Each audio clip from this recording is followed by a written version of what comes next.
got like really dim.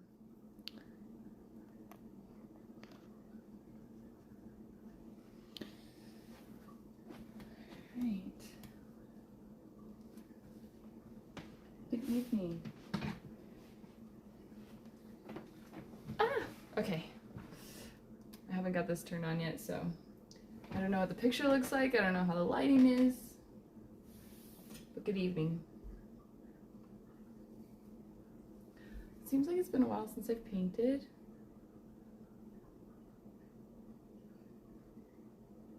Also, I just realized when I go live, it gets like super dim.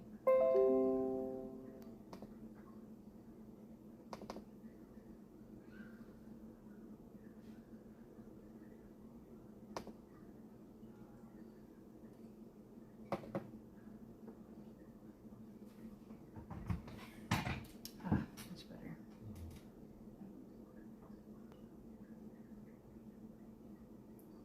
Is that too dim? Let's make sure the sound works. Is that too dim? It works! It does look a little dim. How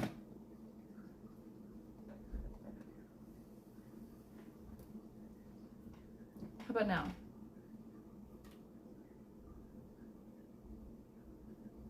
Still a little on the not so bright side.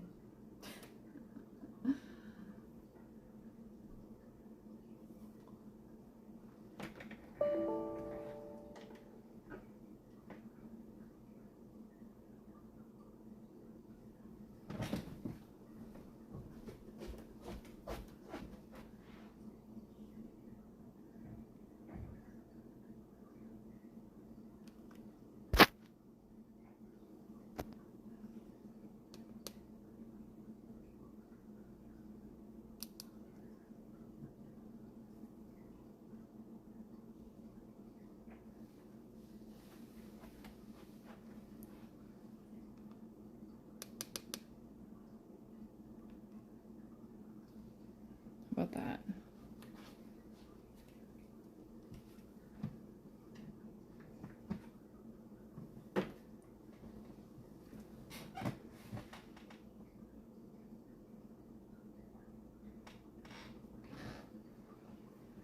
It just seems so dark and moody. It's a painting sesh. What can you do? Okay. So I'm gonna keep working on this particular painting. I had put some clouds right here, but I didn't want them there after all. I actually want to, I want to do something different.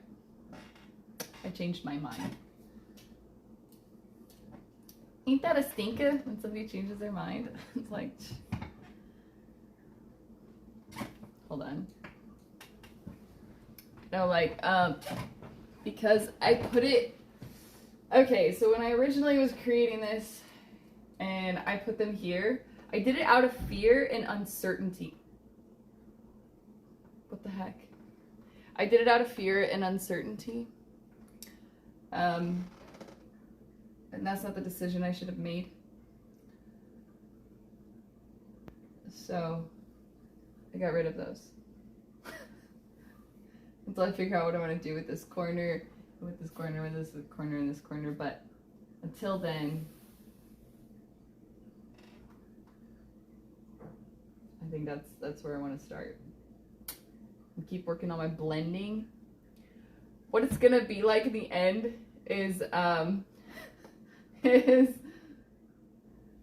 some of the clouds are gonna be okay blended, and then they're just gonna like get better as it goes. So you'll be able to see. Well, I'll be able to see it. So it's definitely a progression of painting, showing progress. Excuse me for how much I've been like just situating myself here. Definitely showing just like progress. You know what? I'm gonna try something real quick. Will that brighten things? No, it makes things so dark.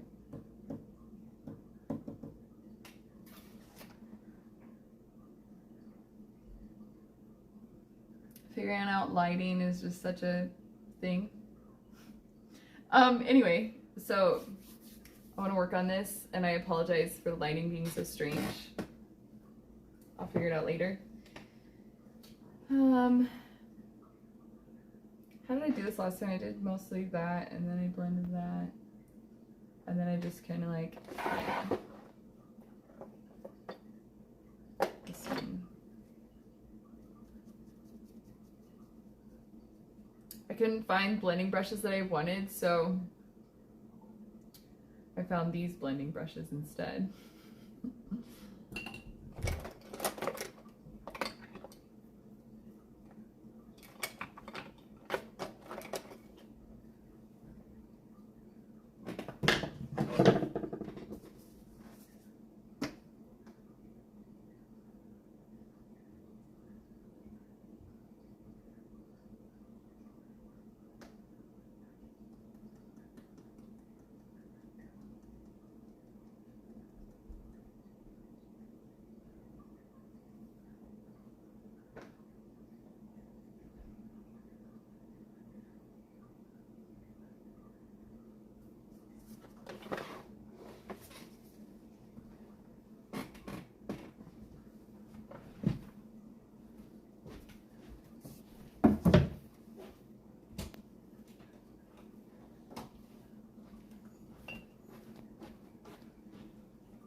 Hi, Callie B. Hold on one second. I'm just like figuring out lighting right now.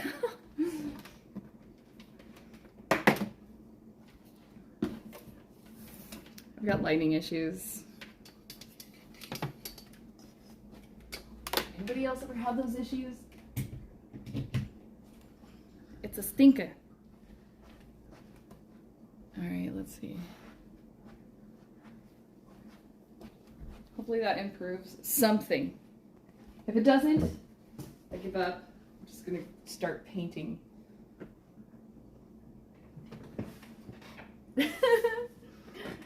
Callie B, Sadie! Callie! Okay, so I'm just having lighting issues. It's a lot like having any other kind of issues. Just work through that, you know? Okay, I think it improved it to some degree. I hope so, but I'm gonna move on now. Okay. I'm going to continue on this. I've got one brush that I particularly like in the area of blending. How are you, Callie, by the way? Sorry, I've been thinking about a lot of things today, and I've been thinking about this painting for a while. And I was just watching, like, myself painting it, and I was like, oh god, I really need to finish that. Like, I was watching this painter, or this painting, and how they did 43 layers, and I'm just like, in my mind, I'm thinking about my painting sessions, and like, that would be 43 episodes. Like, I'll do my best.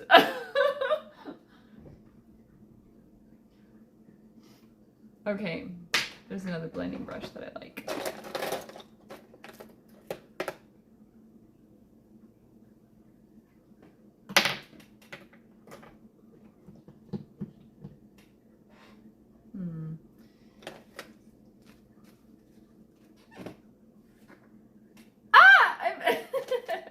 I'm so glad you're here.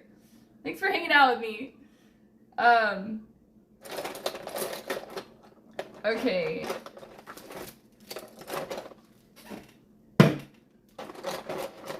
Ah, there it is. I found it. I found it. That's what I was looking for. Brush looks at me. I look at brush. Brush looks at me and says, I'm the brush that you've been looking for. And I'm like, yeah. Thank you.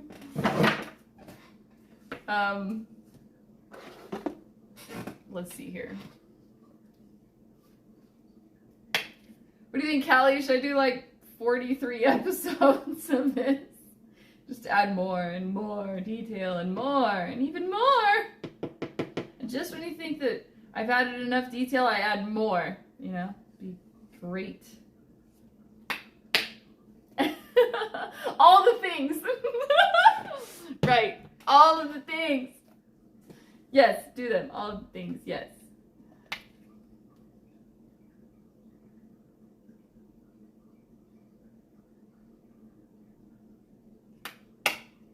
So like this weekend, I'm hoping, well, I just realized it this evening, or like this afternoon, evening-ish, or whatever,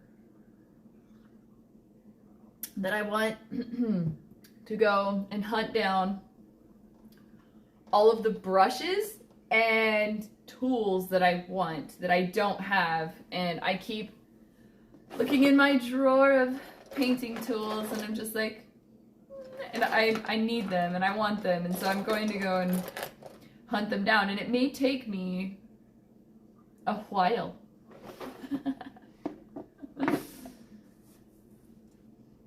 All right. Can't remember which brush that I started out with last time, and like which brush that I was like,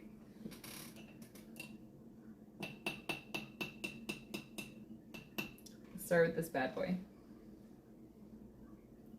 But I want to find the brushes that I want. I want to find the tools that I want. So then I can start just like busting out a creation within one episode, maybe 2 episodes. And it be everything that I ever wanted it to be. Okay. Can you still see it?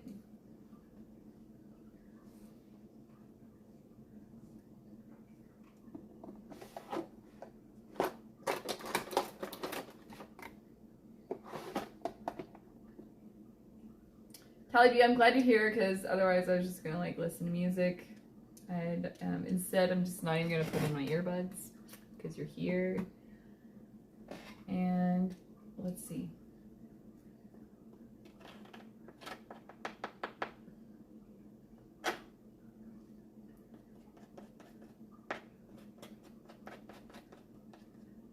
So how's your week been, and are you excited for the weekend? I guess the weekend has already started right now.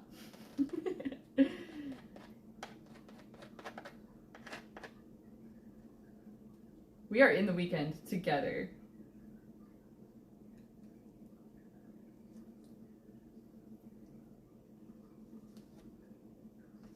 Because doesn't the weekend really start on Friday evening? I mean, come on. Or maybe it just starts on like Friday afternoon for most people. For some people. Okay, for some. Who knows? Okay, I want to do this one.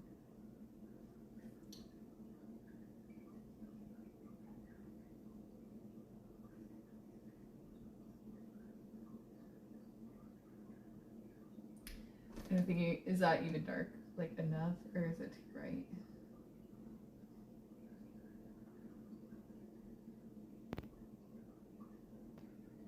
When it comes to like painting, like there's just so much anxiety. that you have to overcome. And then when you do, then it becomes more fun. That is too right. I've been writing 800 words a day, but I have exhausted all ideas. 800 words a day? Ah! I do that like in a week. That's a lot. 800 words a day. What are you writing a book?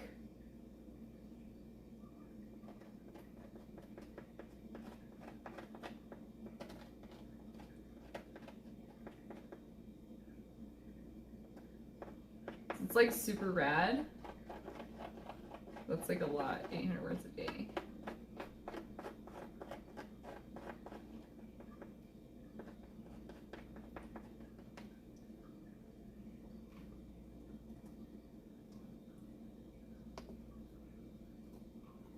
Just so that people know what the commands are. There they are. It's the link. So when you write commands, then you're writing a novel? That's freaking amazing. Okay, so you're writing a novel and you also are programming in Python language? Wow, that's amazing. When you're done with your novel and you feel good about it, screenplay writing is also fun. Storytelling is rad. And getting into the characters' heads, you know? Like expressing the characters, like what they want in life.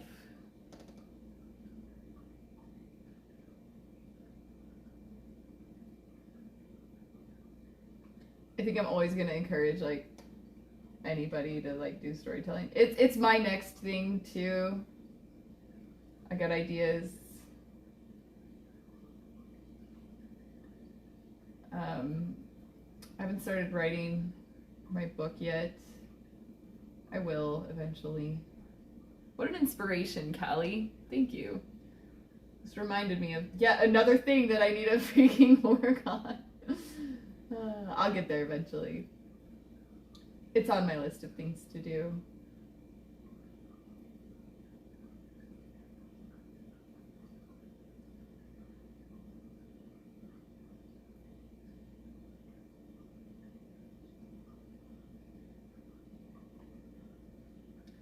It's still pretty freaking light.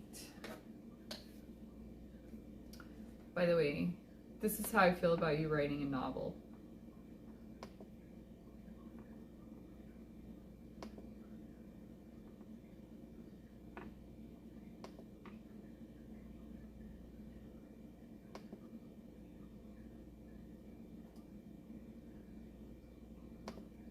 Wait, don't I have like little...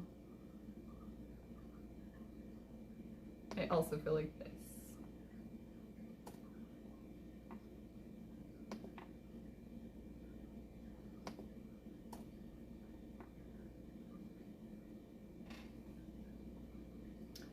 Okay. I forget that I have those and I can use them.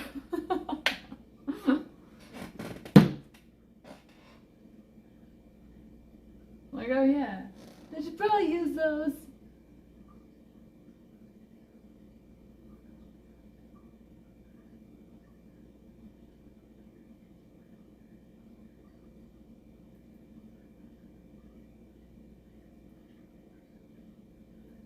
Do you take brain breaks for, like, in between writing?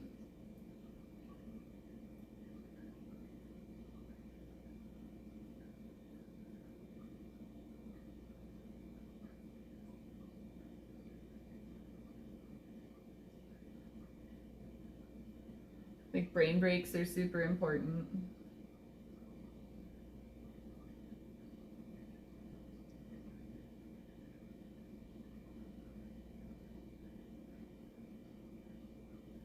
Like, I learned that in college, like... And then I didn't believe them when they told us about that. And then I worked my brain too hard and I burnt myself. I burnt out my brain. I actually know what it's like to burn out your brain to where it won't work. It doesn't. It won't even read. It can't read just like a simple like words or whatever. It just like, it like fritzes out. Like, it's like fried. Like, you can work your brain so hard that then it won't even do anything for a while, like maybe 12 hours, maybe you just need to go to sleep or whatever, but I've done it. I did it because I didn't believe them. I'm like, the brain can't do that, like, come on. Like, and I pushed myself too hard, too many hours, too many days in a row for too long, and I didn't give myself a break, and my brain just like went, error.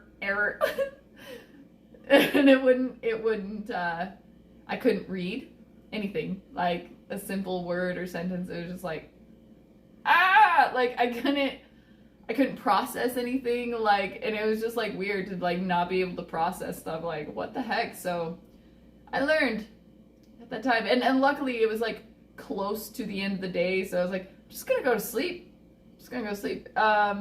So after I slept, then my brain the next day was still kind of like, and so I took the whole day and didn't do anything to where my brain really needed to like retain and like process and like do stuff or output.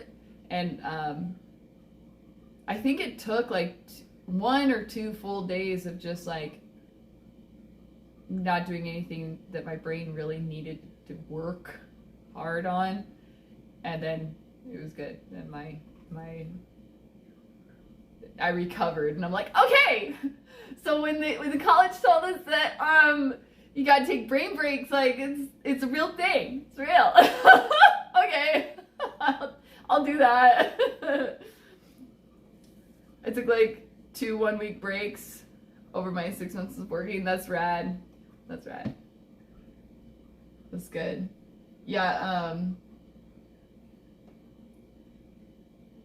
Or like, you know, even just the 10-minute breaks or the, like every 2 hours. Let's see. I can't remember. It's a certain number of hours in a day. It's a certain number of hours in a week. So also what I did was I implemented a day of the week where I just like, don't do anything. Like I do as much of nothing as possible. I do it on Sundays. And it's really helped me to like recover so that by the time the next week begins, I'm ready, right? So it's really good. That's the thing that I found that works to where my brain doesn't do that again, because that was not fun. It was weird.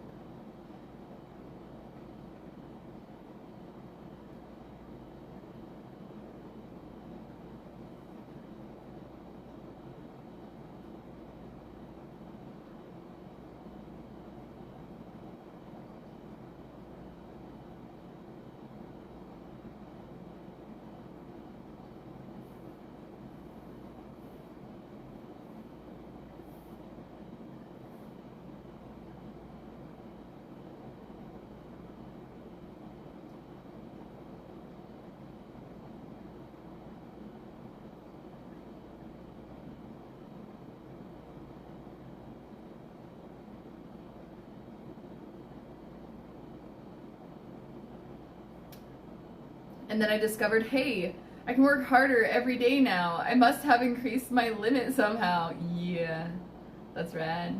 That's rad.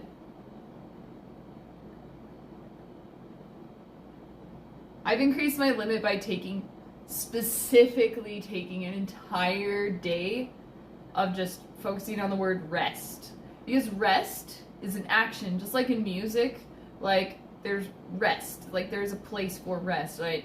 So, and rest it's a decision and it's an action. And so I take a whole day of the week where I just like focus on doing nothing. And and somehow it increases my capabilities just for multiple days after that. But then I start winding down right at about, like, today's Friday. I start, like, winding down to where I'm like, oh man, I'm starting to be, like, low drag, right? Like, and so tomorrow is, like, kind of like a fun day, and then Sunday I'm just like, so my, already, I've already done it for, like, a few weeks, to where now my brain and my body know it's like, oh, it's rest day, and then, like, it starts over, and it's like, yeah, let's do this! Oh, man, I need another rest day. It's like, right on time, right? But my limits and my capabilities are getting more on those days of productivity. Like, I'm able to even do more, and my brain is sharper and clearer, and so it's really rad.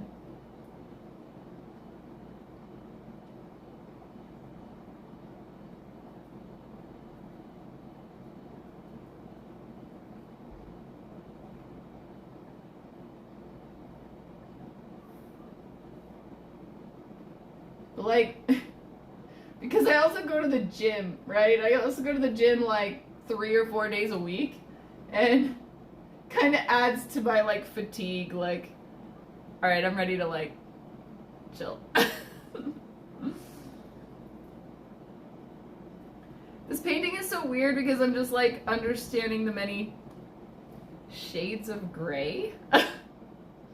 And, but, like, depth, or, like, depth perception here.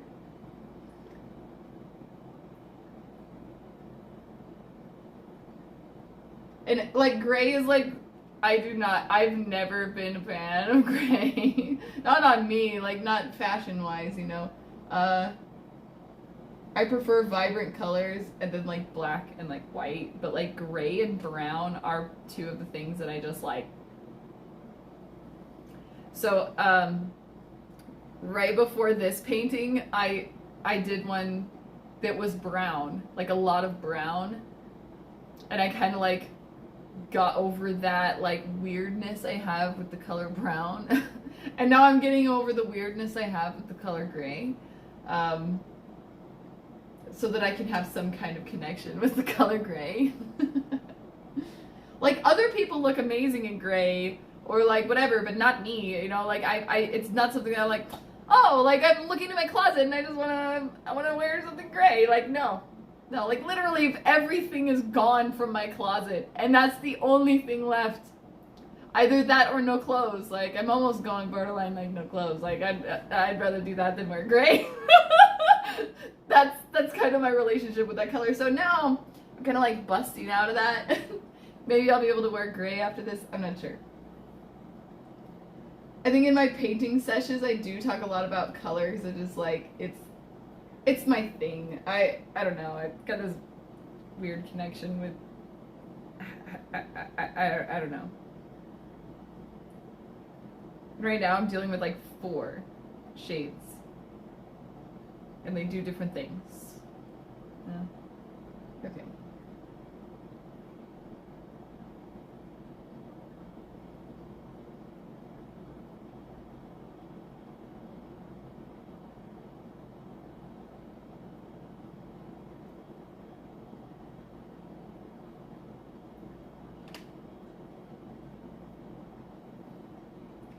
Oh yeah, I want to work on that painting. Start working on it. Oh yeah. We meet again. Great.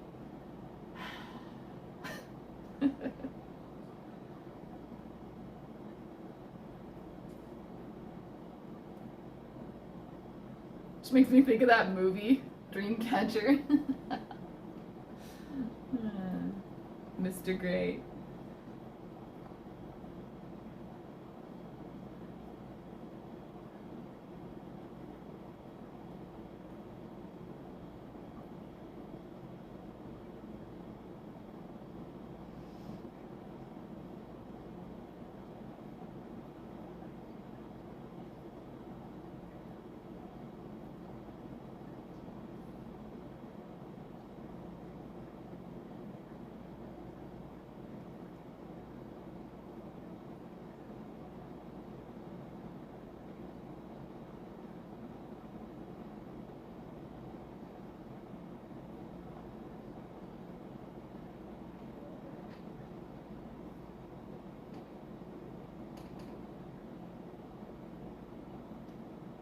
I'm still unclear what I want to do with the corners of this, or if I want to bring the clouds all the way out.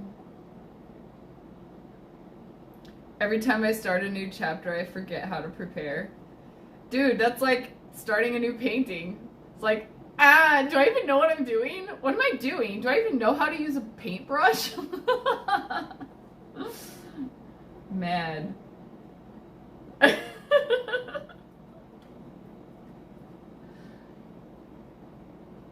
That sounds like so much fun, though.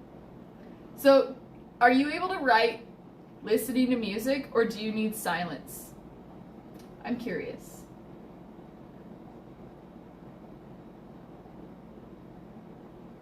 Or does, like, music, if you do listen to music, do you listen to, like, music with words or no words?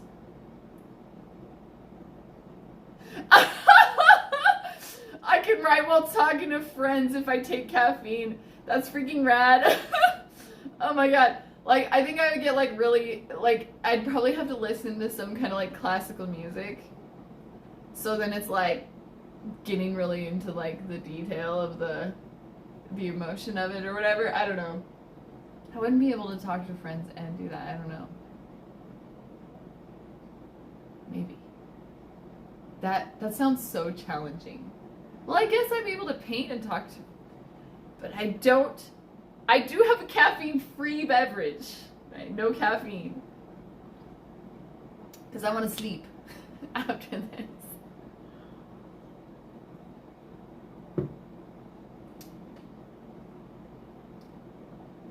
I will figure out my lighting at some point. It'll be a great success. We'll celebrate. How? Oh, you know what? I should bring one of those confetti poppers so that I can... Oh, we're gonna celebrate this! Right? Confetti. Ah! I have 2 medications I can take that work together to bring me down. Oh, Lord! From caffeine? Woo! Oh, man.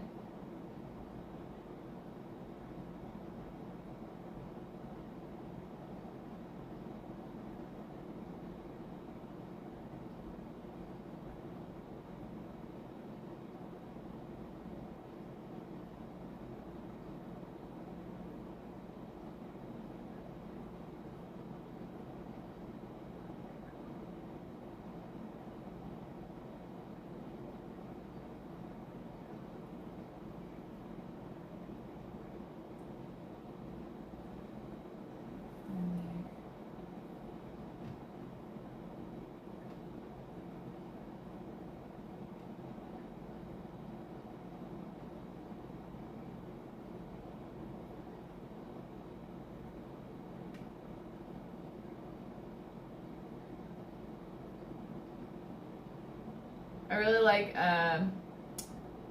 sleepy time tea, which is chamomile and lavender, which helps relax the nervous system, and then valerian root, which helps relax the mind. And I have a tea where they're all combined in the same tea. And so it really helps relax, well, the nervous system and the mind, because staying awake from caffeine has to do with, like, the nervous system and the mind, which is the transporting of data and information from the brain to the body. Keeps it running and going.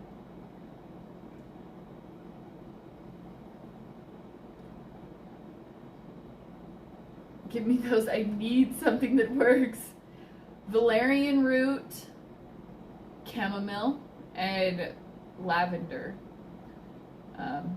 All together. They all...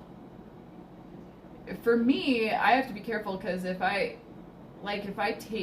drink that tea too late, like if I go to bed too late and I drink that too late in the evening, Oh, it makes it so hard to wake up because it's just like I'm so relaxed, my mind is so relaxed, my whole nervous system is so relaxed that I'm like groggy the next morning. Like, oh my god. Then I need like even more caffeine to wake myself up from how like relaxed I got from that. So yeah.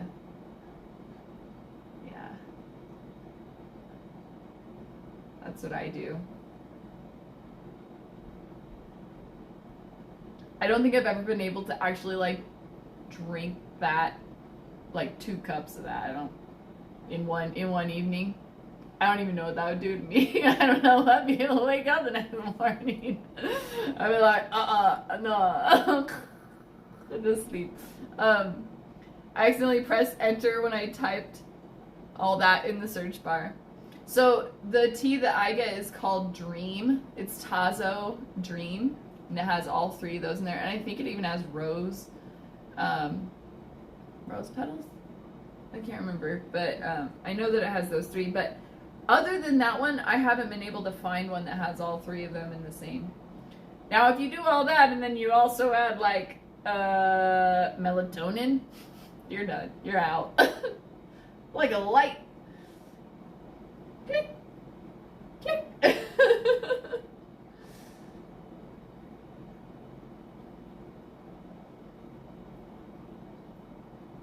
Like when I have a lot of anxiety, I drink lavender or something with lavender in it, or chamomile, or both. And then it relaxes the nervous system so that my anxiety goes down. Also breathing is good, like giving oxygen to the brain. Good.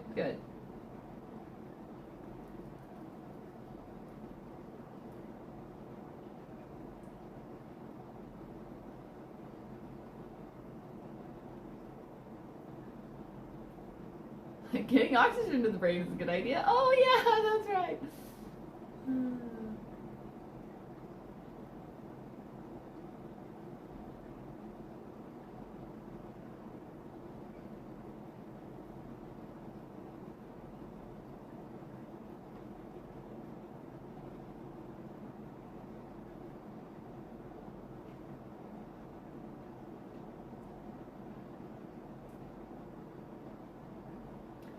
Valerian root. I could type it in.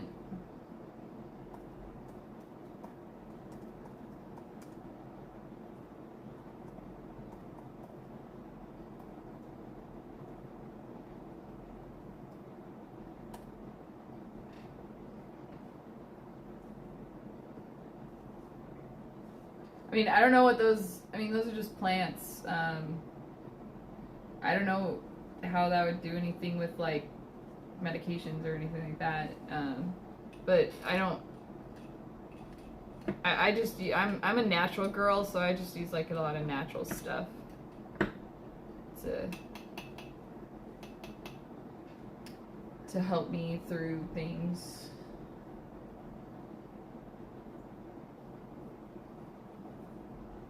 That's what I do.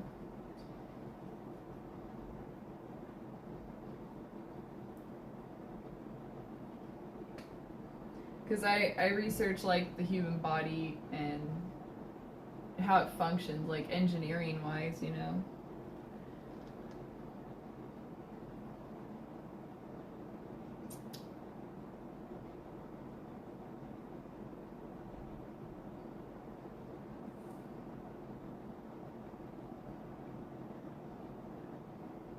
So when I need to go to sleep and I can't, that's what I do.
I drink it in what's called Tazo Dream.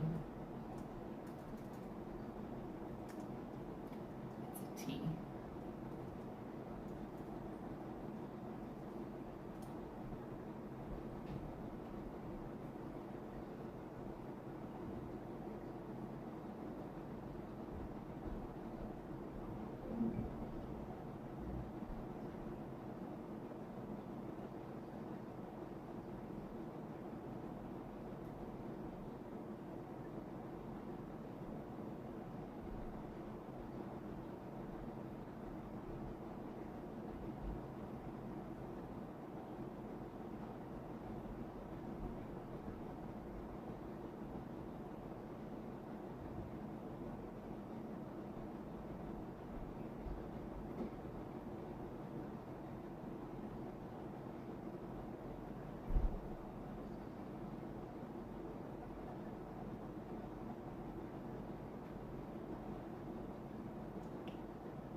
Like, I would,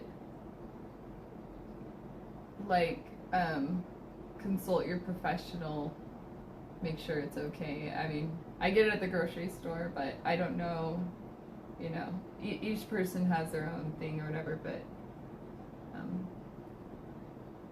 I don't want to be giving, I'm just putting out there what I do.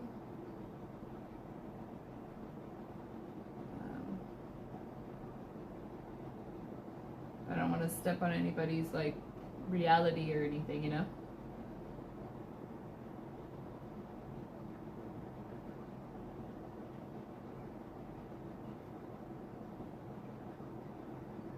I had done research about those herbs, those plants, like, many years ago. And so when I found that tea, I was like, oh, I know what these things do. So I need a smaller one. It's really wide. This one.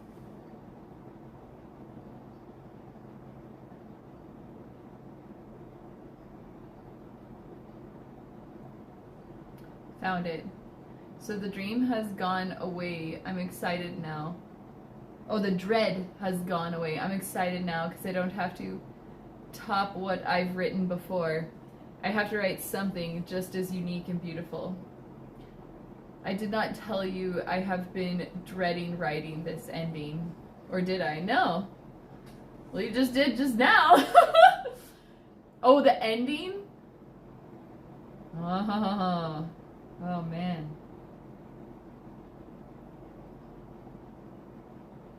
That's intense.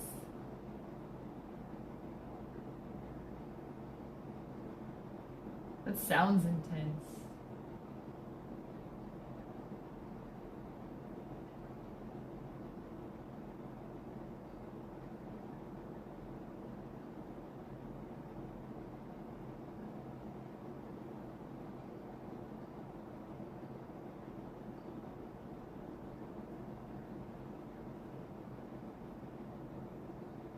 I'm glad you got over the dread.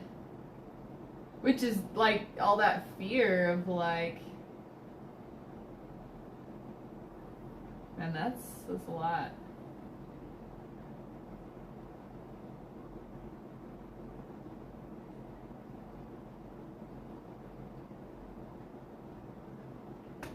Thanks, Rainmaker.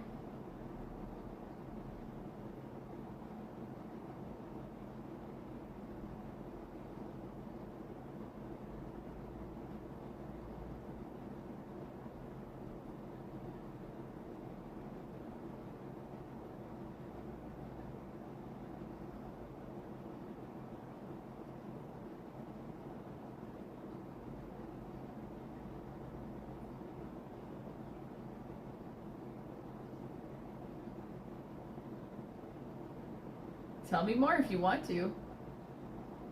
I'm listening. I'm just adding some detail on here.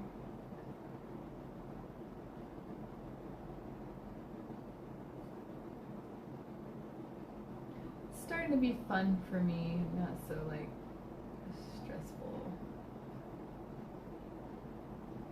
I did a lot of, like, I really focused on, like, self-healing and self-growth and just, like, a lot of self-healing. And so, like, I got to a point of my self-healing that now I just, like, have so much freaking peace. Like, my stress level is going down. Like, my internal stress level, like, of my expectations on myself has gone down more every day. They're really just fears that I just had to remove or whatever, but it's a nice experience because then I'm able to do a lot of things without being so tense all the time. So it's really nice.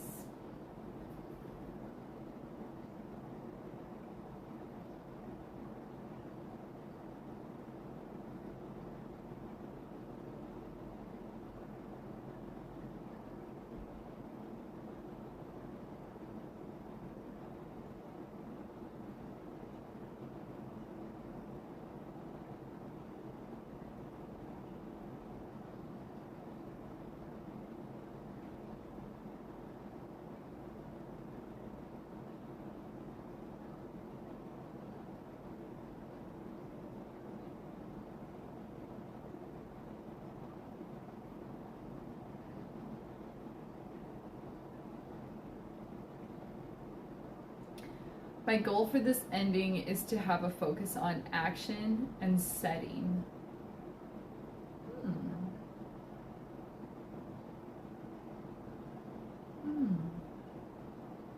Go on.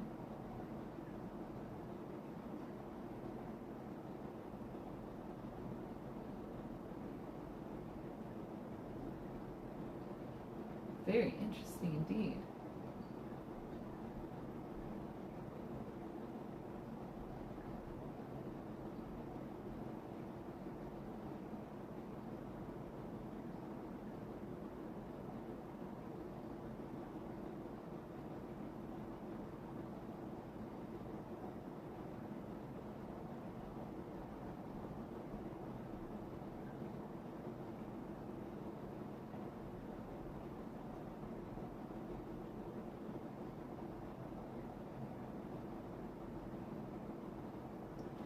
I've been told my stories don't have the sense of place it needs.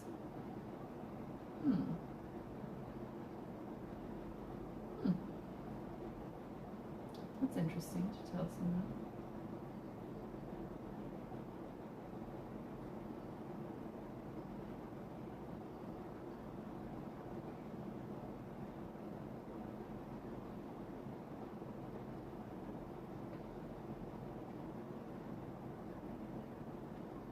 In some parts it does, but I guess I need to spread it out. Do you draw like a map? Like Dora the Explorer? Like a map with like the different locations of the story and like where they go from and to, like maybe the map is like a small area like a city, or maybe it's like a vast area like a whole country or like a whole state or something. Like, but like, do you draw a map so that you visually can like look at it and then just like zoom yourself into that place, so you know like the smells and the textures and like the ambient sound going on?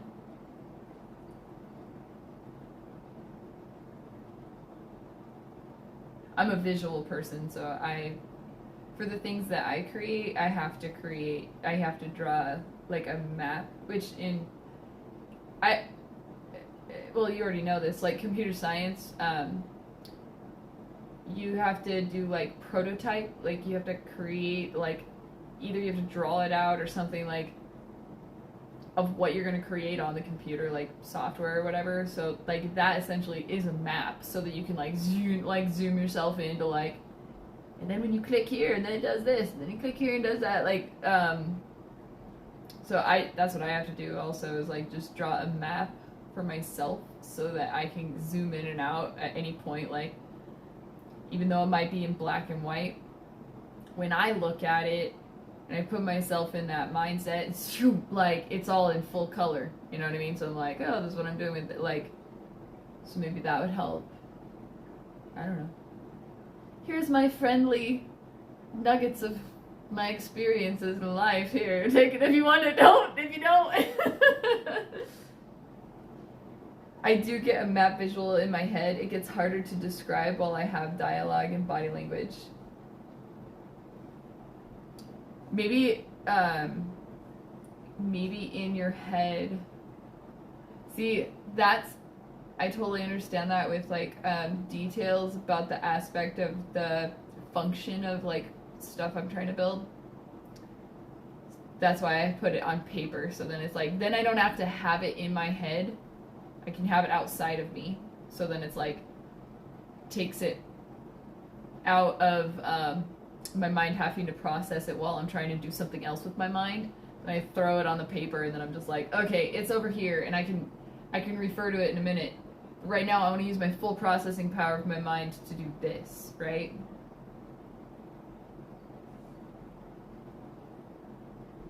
As I do. That because it seemed like my mind was split trying to keep track of how it looks and stuff, and then like focus on specific aspects of the function of it, you know? That's what I had to do. It's like, all right, get out of my head. Put you on paper over here. Meanwhile, I'm gonna do this. I also do that with like my thoughts. I write in my server a lot, and like I do that with my thoughts. I have to write them down so that because I'm like boop boop boop boop, like using my brain to do whatever, like about the day or like something, like, and then like whoop, like this comes up like hey, nah, like get out of here, like I'm gonna write you down so you don't bother me. Okay. Meanwhile, wait, what was I doing?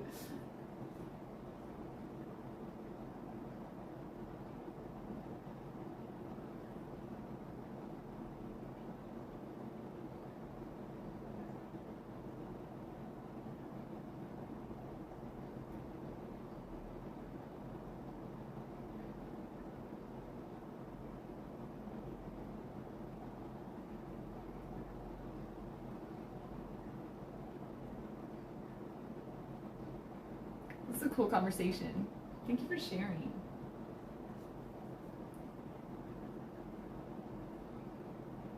The dialogue bit, man. Like, how do you write dialogue and like talk with friends, or like how do you write dialogue? Ah! I wouldn't be able to do that.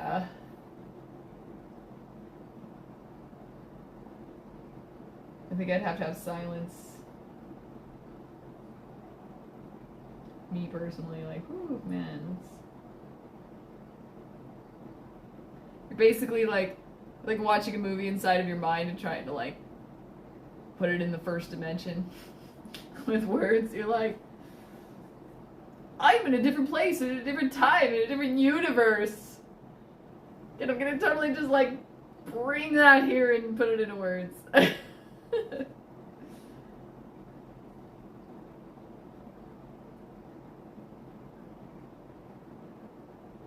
It's so rad though.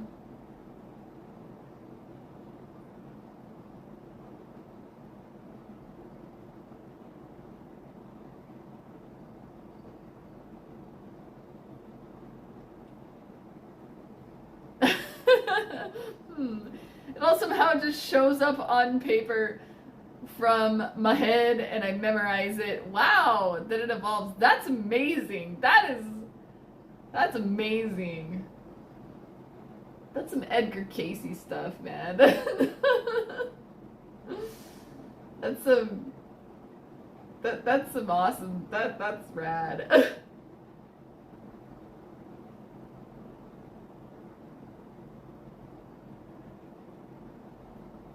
It's a freaking awesome memory. Man, for me, if I don't write it down, I'm not gonna remember it. You know? Just how it just be like that sometimes. I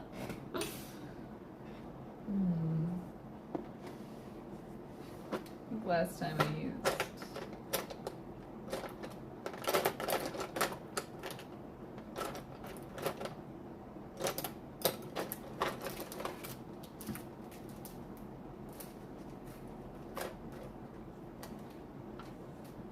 Oh, Edgar. Edgar. With a gur. Gur. Edgar.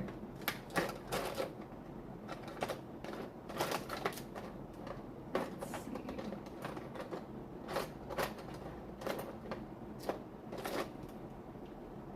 I can't remember which one that I used that I liked. So I think I tried out a couple and I'm like, no. No. Oh, yeah, I like this one.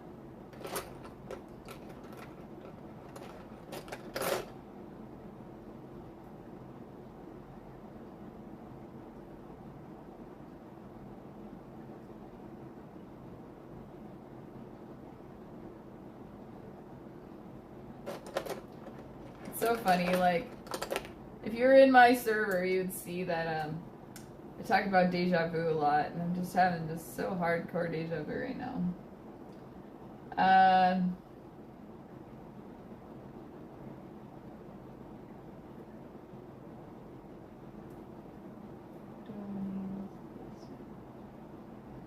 think I want to use this one.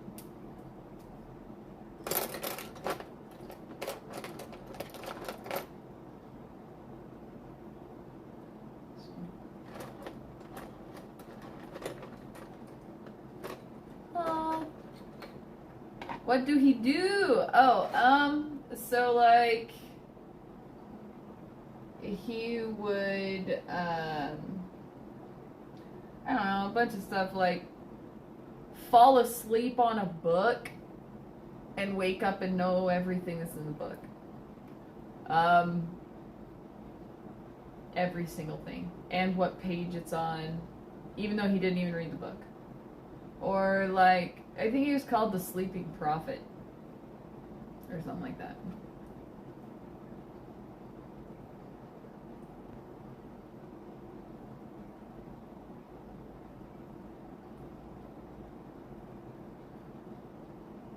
Would just know stuff.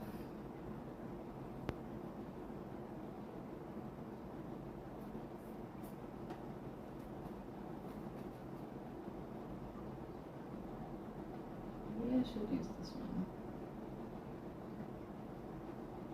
Which is the one that I freaking... He's not alive anymore, but it's like a vast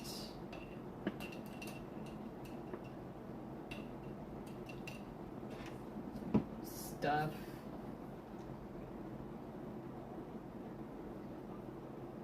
That too big.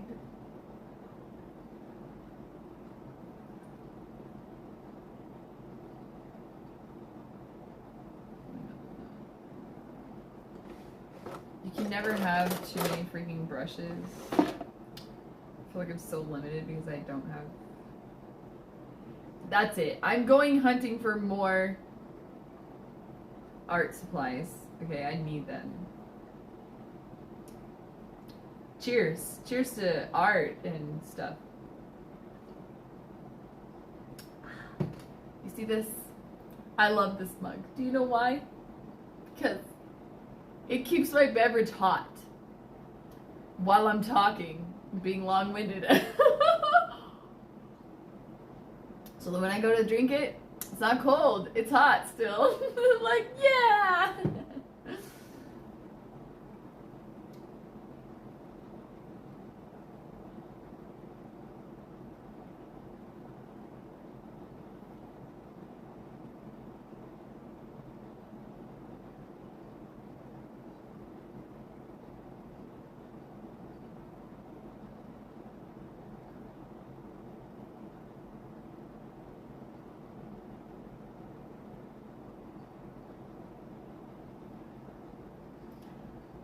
Woo!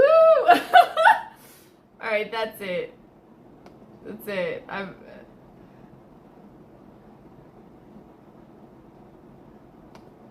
sending this. Oh crap, I just did two. Sorry. There. You gotta remember to use them because I have them. Use them if you got them.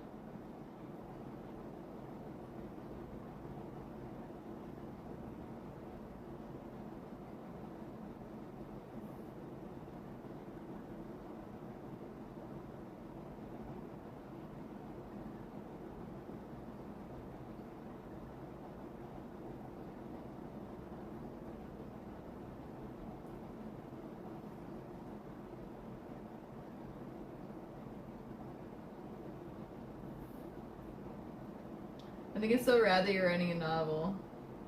So what made you want to write a novel? Or like how long have you been writing?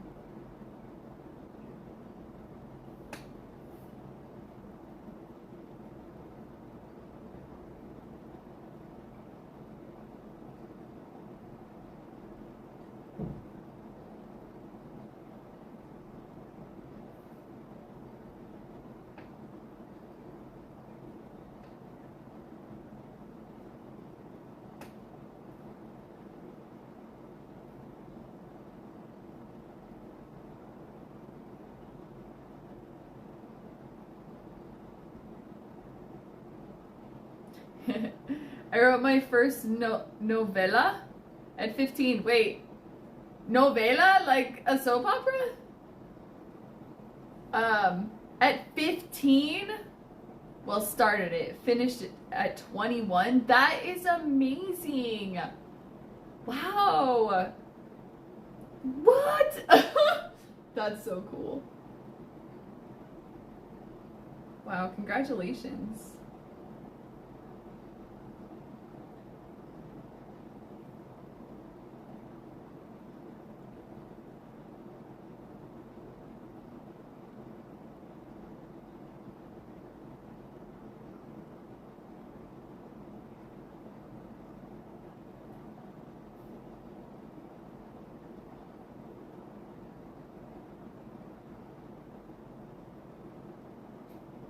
Dude. Wow, that is amazing.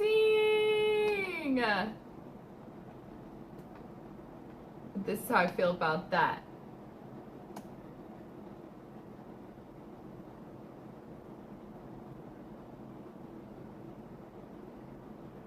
Wow, congratulations.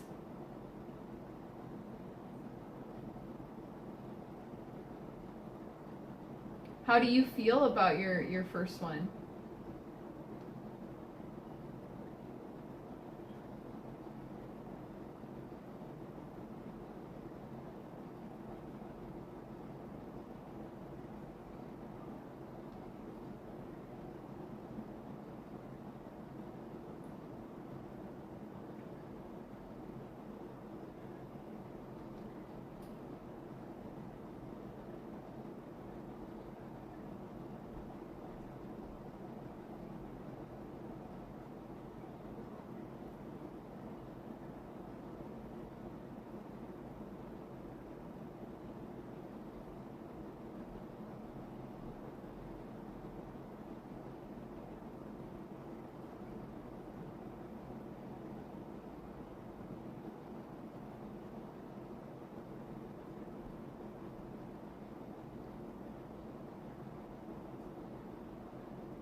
What's up, Bubba?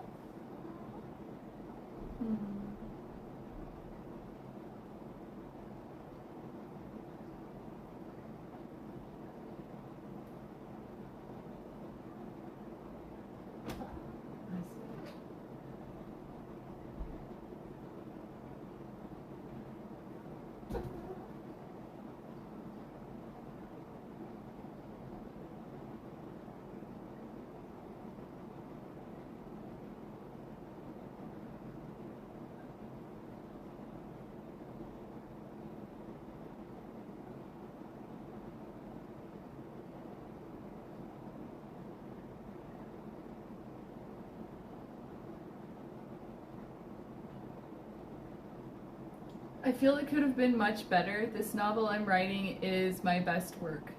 That is great that you feel that way about your work. That's amazing. This is great. I love this. I love this conversation. I love talking about art, creation. Makes me happy. You know what they say about happiness?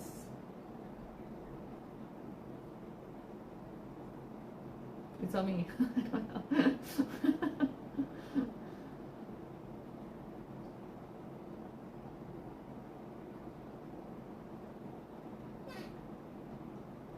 Maybe it's like a key to something? I don't know. I don't know. I got nothing. I was hoping you knew. I started like 3 to 4 novels before this one. Wow! You didn't finish the other ones?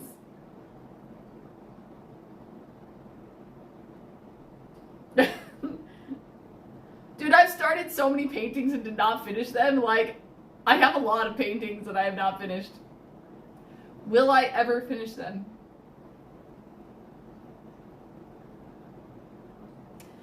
I ask myself that from time to time, and I still have the same response, which is,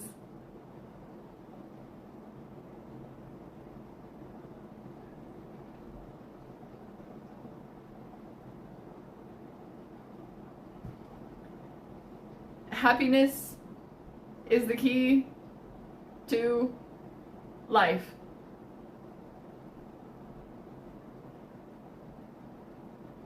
Is it? Okay. Alright, I'm gonna go with that one. Okay, yes. And for this, for without happiness,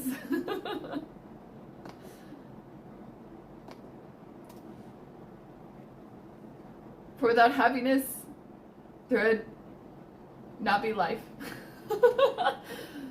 I don't know. I think life would still exist without happiness. We could go down like that, really. Like the really dark, you know, like the really dark character, it's like a little bit goth, you know. I'm still alive. And I've never been happy. It's like, okay, so maybe it's not entirely true. For happiness is the key to color.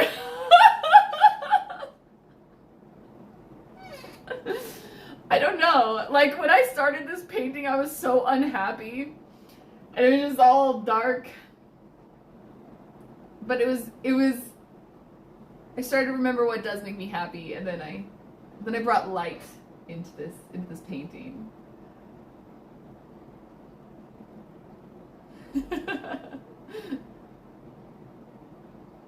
But gray is still a color, you know? That's the thing that I have to like remind myself. Gray is still a color, even though it doesn't seem like it. It's like, I don't know. Is this up for debate? Can I go research this?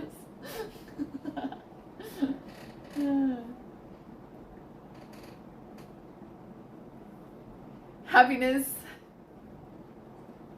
It's got to be the key to something. I think so.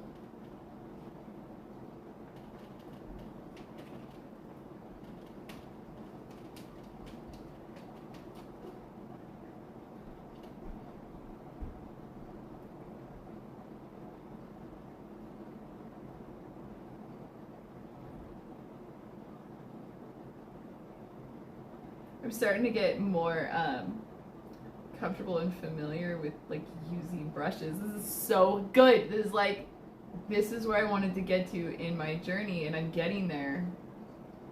It's blowing me away.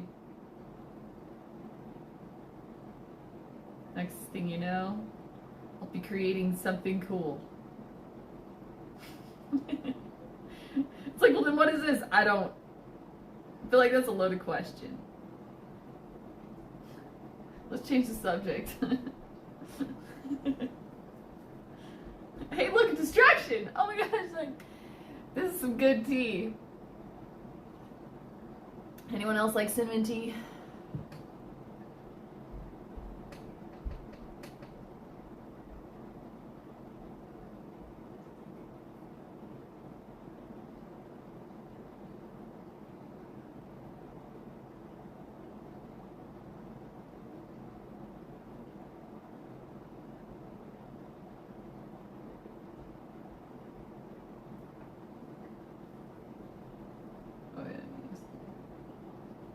I'm gonna like use like a smaller one for like the smaller bits. Thank you for sharing all this, Callie B. That's rad. Like, I'm so happy for you. So happy for you. When you wrote that like you started 3 to 4 novels, like I started a painting of a tree frog and I never finished it, and I'm just like so sad still. Like, it's something that haunts me. I still have never finished that tree frog. Oh well.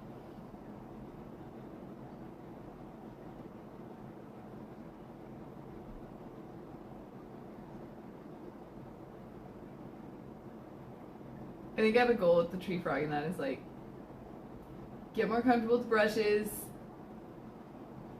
finish that painting.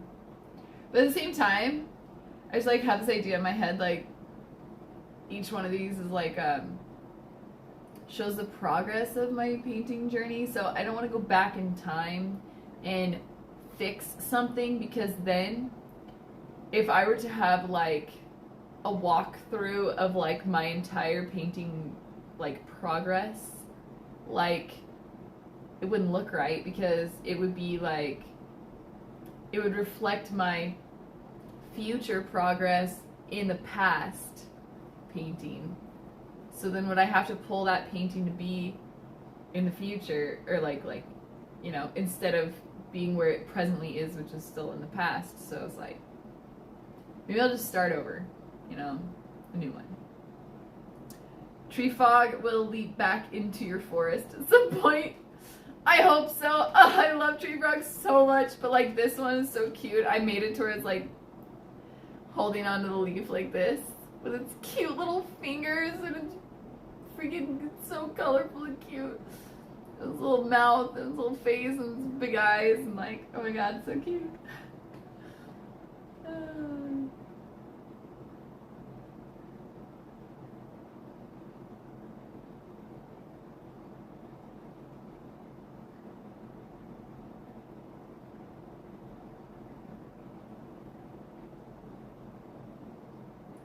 Okay, like, one of my favorite artists since I was about 7 is Salvador Dali, or it was Salvador Dali, but like very like abstract, like surreal, and just like the dude was like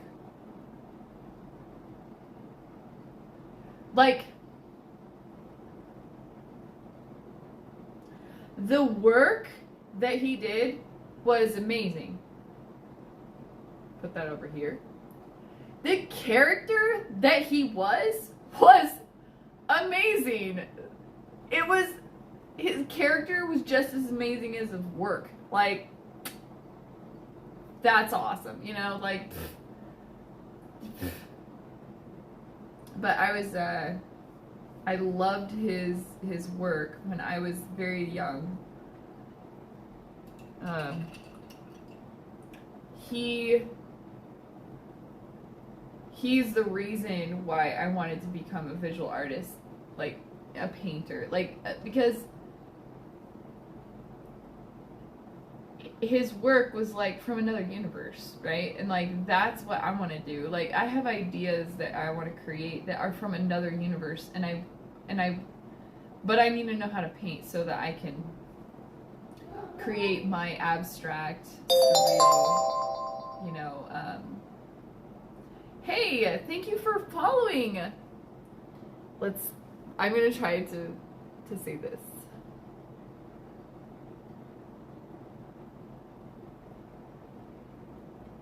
Exterminator.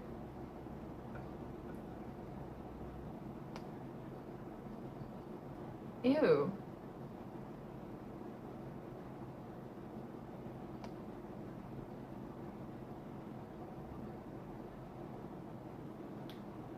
Oh, okay.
Hang on one second, I got some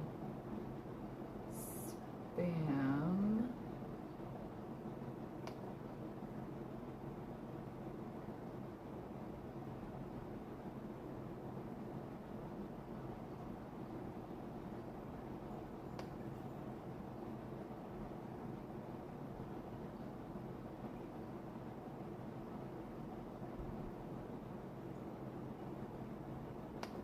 Okay. Anyway, so sorry about that. What was I saying?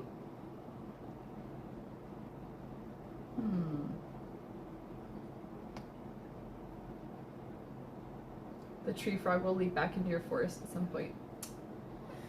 I hope so. I do love tree frogs.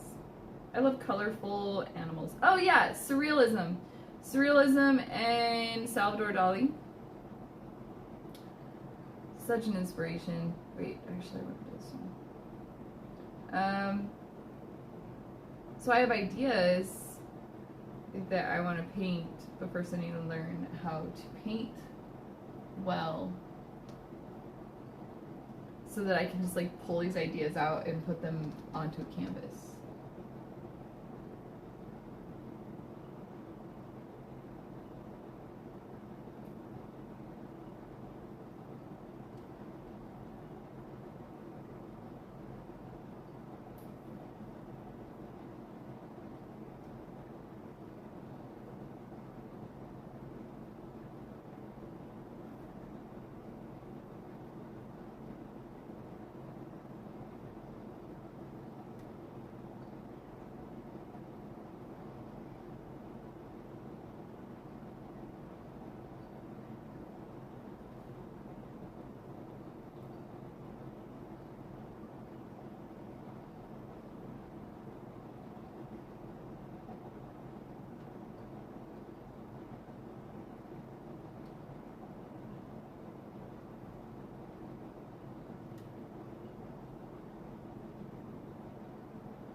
I I'm thinking about how I can mod all of this better, so then I don't have to spend so much time doing that.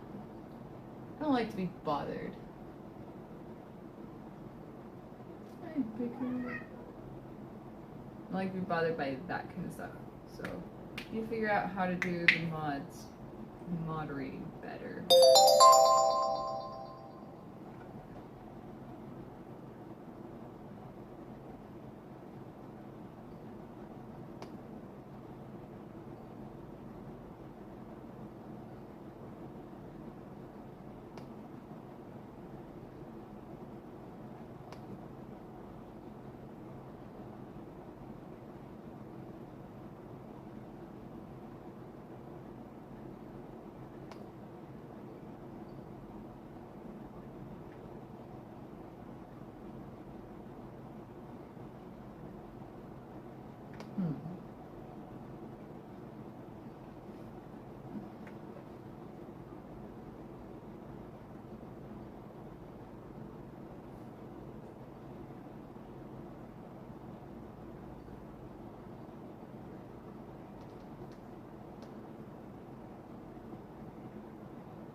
It's not very kind to talk like that to somebody, you know?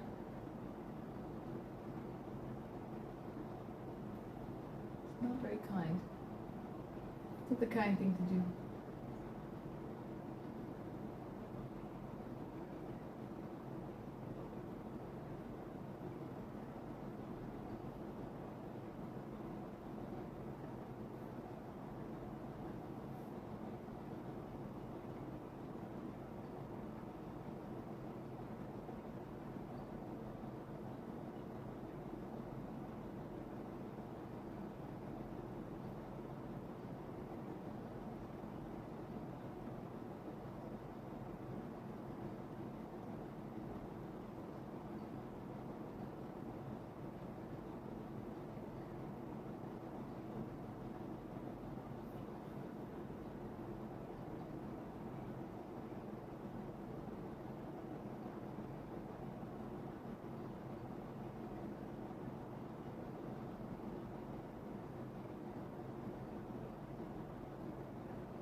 I have a right. I have found ideas. Miracle! Yay! That's amazing!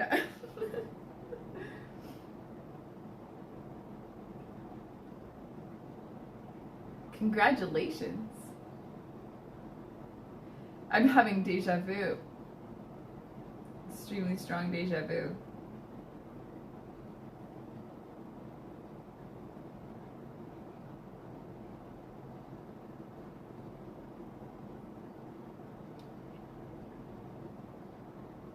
May I show you what I just wrote? That's up to you. I don't know how the writing universe works or anything, but if you want to, that's fine. Just know that others may be able to also see it, if that's okay with you. Cool, and also, hopefully it's appropriate, and you know.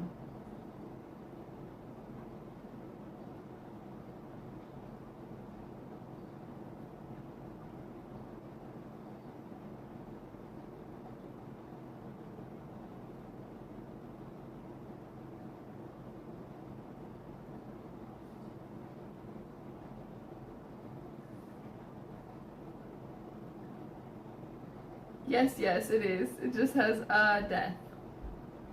Yeah. That might, I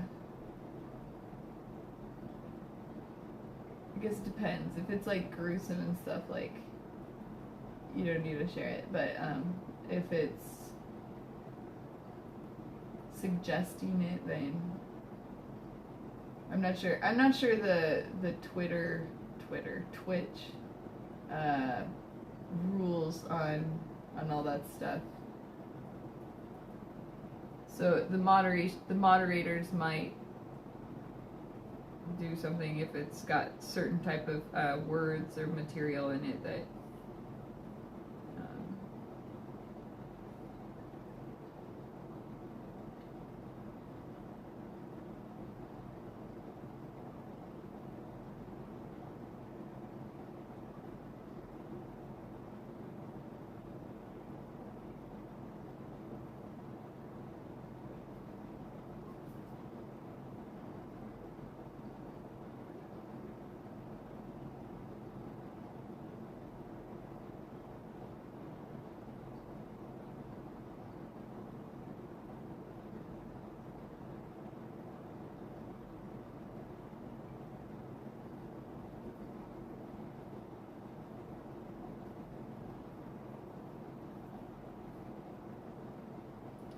I think it shall be fine.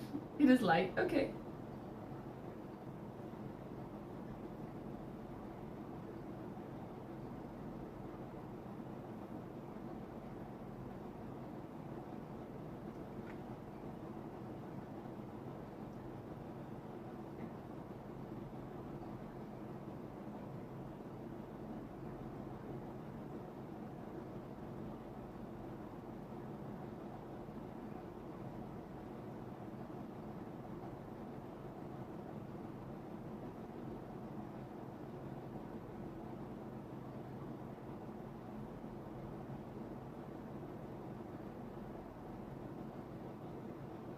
Interesting.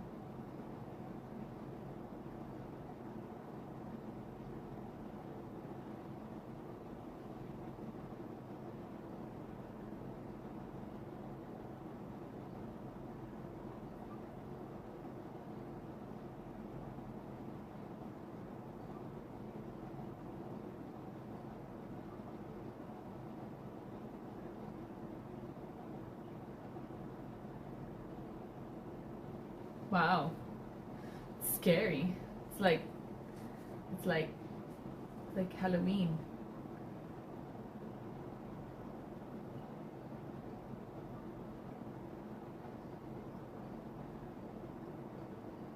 What do you think?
What do I think about the paragraph? Yeah. What do you think?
I think it shall burst some wonderful ideas. Awesome.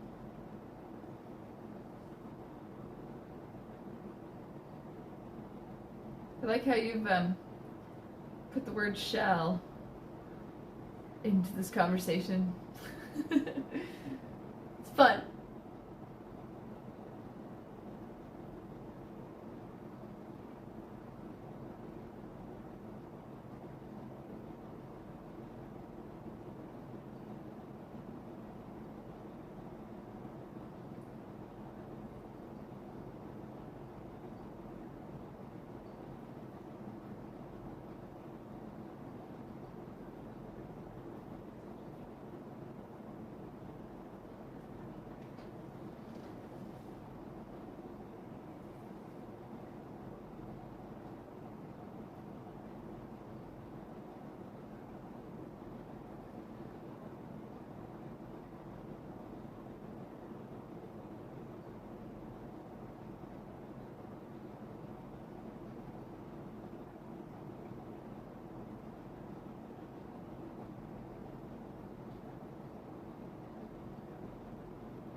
Book ideas.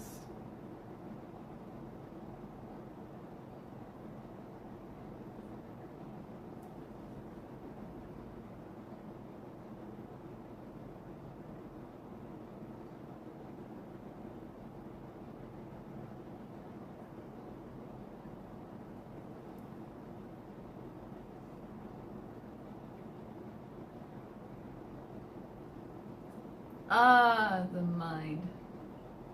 Such an interesting thing. Capability to stretch beyond space and time.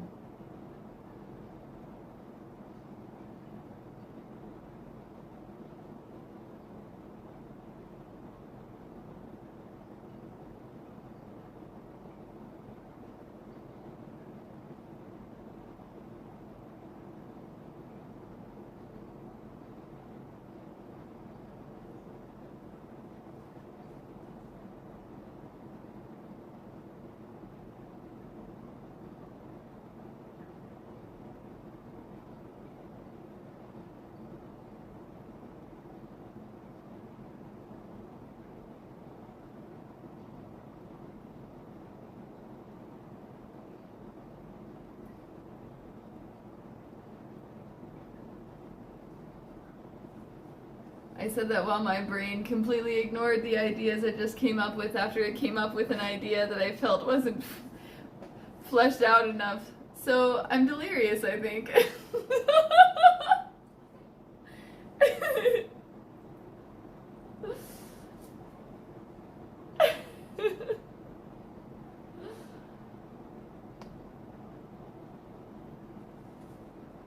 You know, it's funny because, like,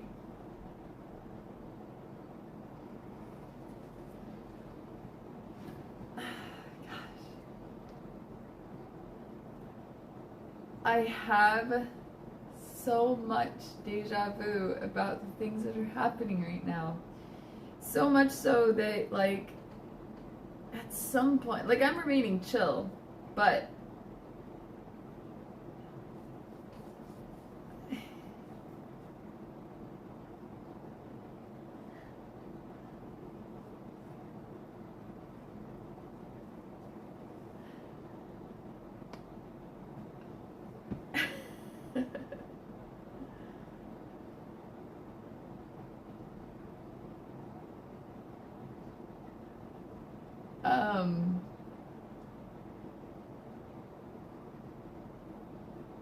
gosh, just not even gonna say it.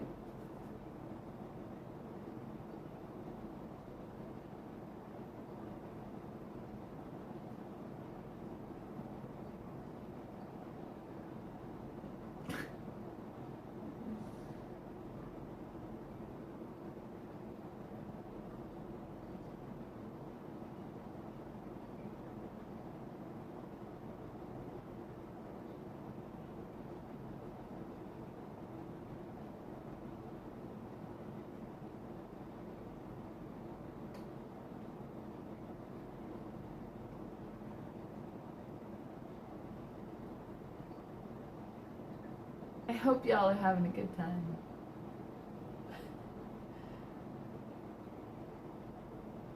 Hey, look. My tea is still warm.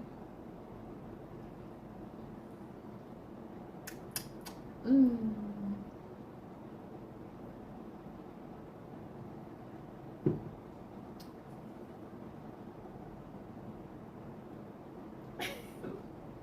As long as you're having fun, that's all that matters, really.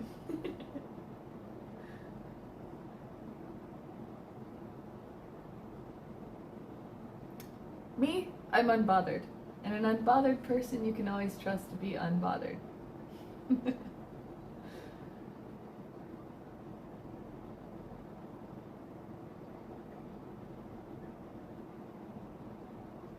Trigger me once. I'll get over it.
I'm starting to understand how to blend and how to like with different brushes, and it's just so cool.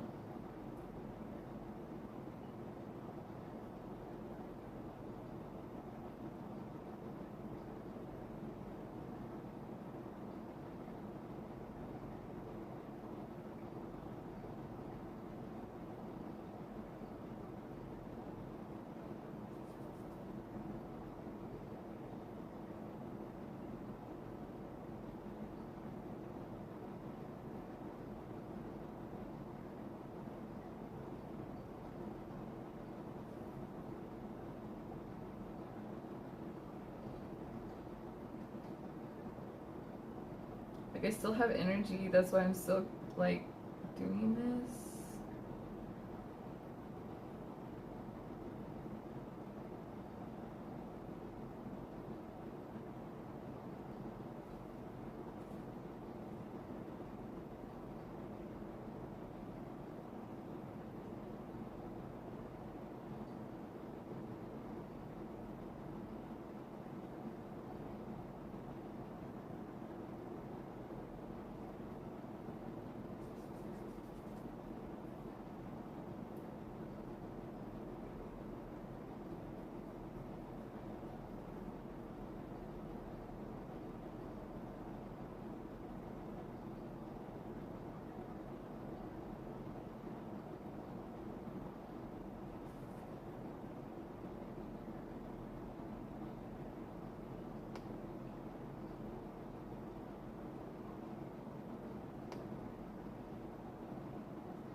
Gotta figure out math now. Yeah, that's something I have to do as well.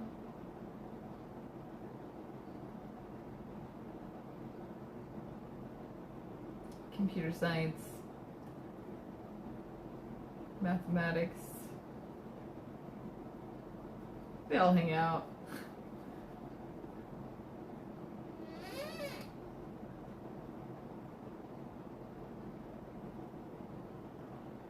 Math is fun. It's problem solving.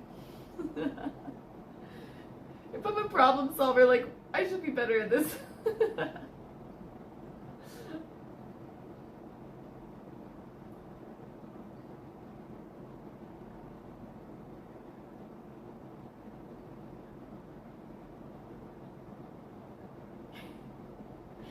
This is all very fun. Okay, I don't know if I want to do any more. I'm not liking that. But I am getting the hang of this. Indeed. It's pretty fun.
I see.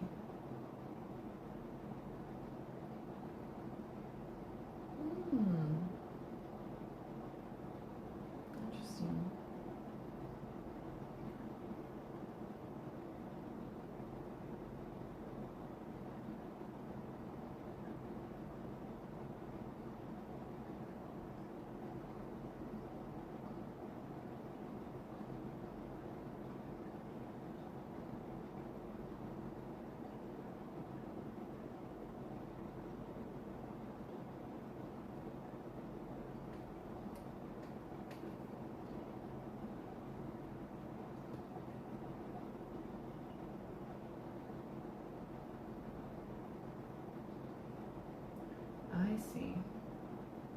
think that's like the best one.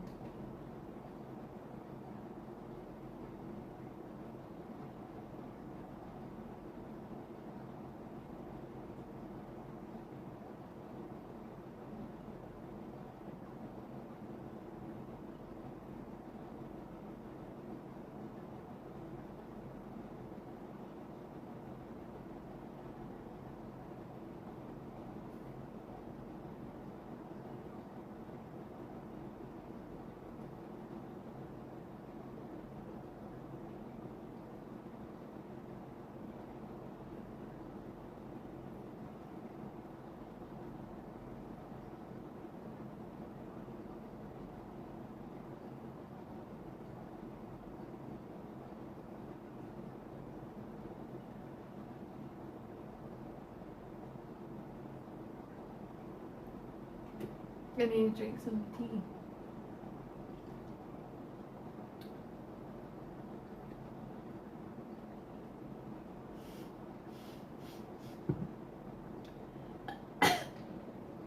Okay.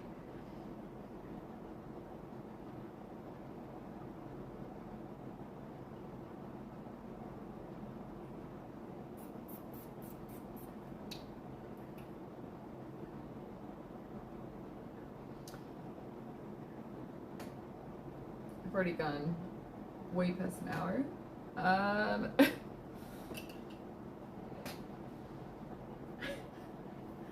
This is good. This could be a good stopping point. It's good. Have a good old time. Cheers.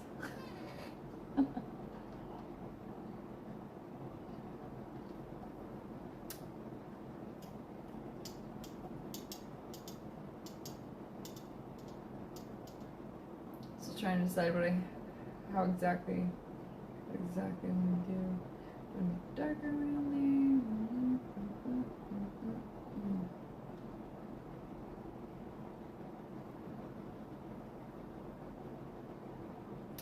Don't go! Stream is good to have while working! Okay, we can talk a little bit while I figure out what I want to do next with it.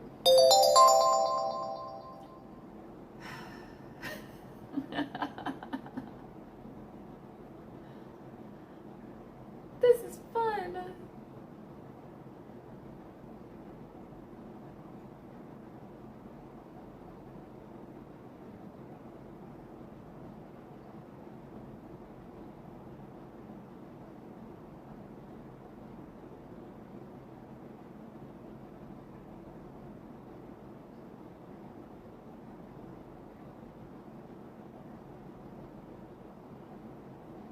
Yeah, it's just a little, I don't even know what to call this, but it's inappropriate. um,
I'm still here, Callie B. So,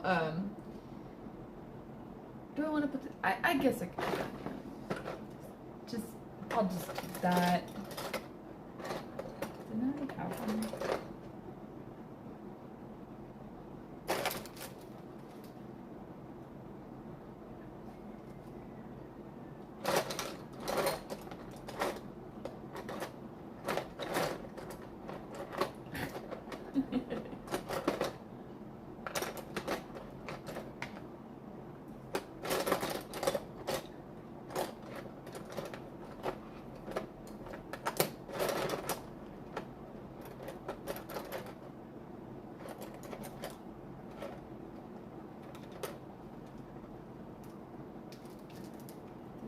good, but that one was probably the best.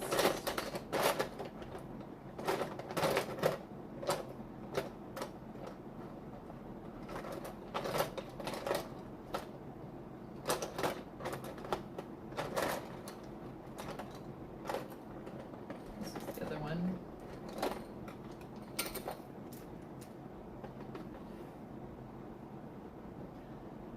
Mopar, Dean! Oh, hello, beautiful. Aw, thank you so much. You're so kind.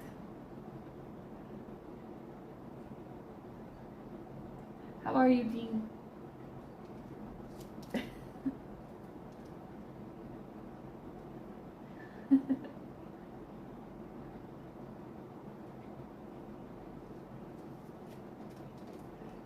Kelly B, if I could just complete 950 words of this thing. It's a lot.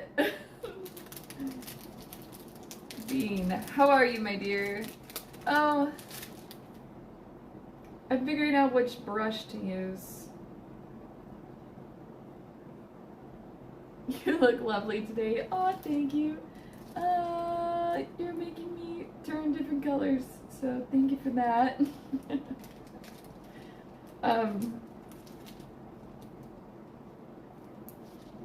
Let's see.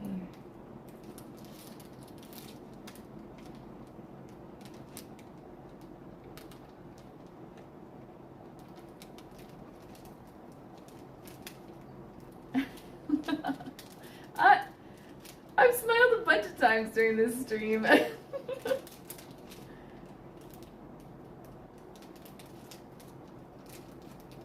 want to keep track of these ones because they are the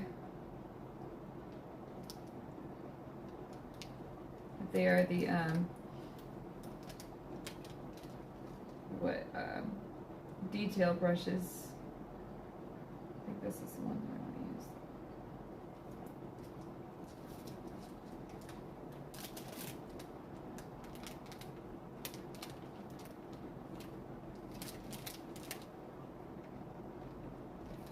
use. I see, and I'm enjoying your smile. Nice artwork. Thank you so much.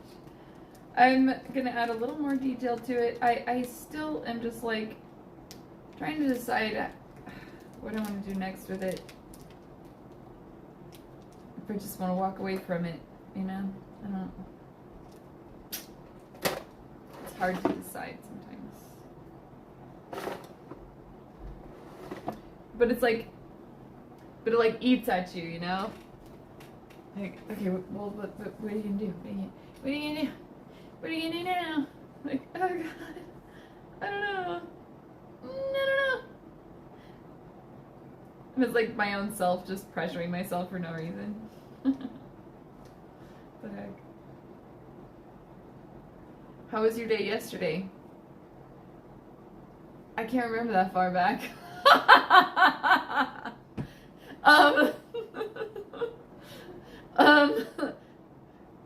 What was yesterday? Thursday?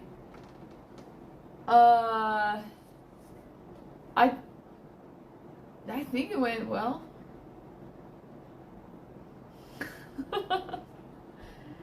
True, true. Your laugh is adorable. Oh, thank you. Oh, you're so kind. You're saying very kind things. Thank you for being kind to me.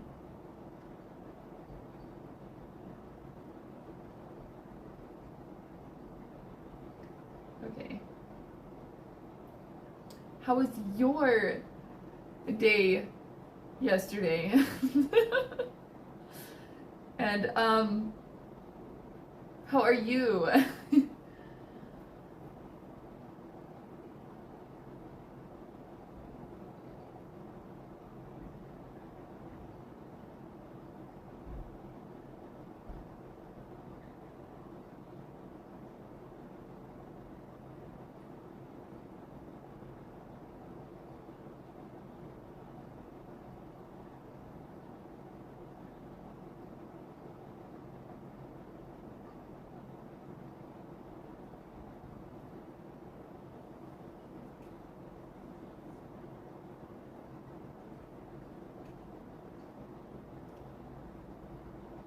Of course I want to see the lovely young lady smile. I am okay. Aw.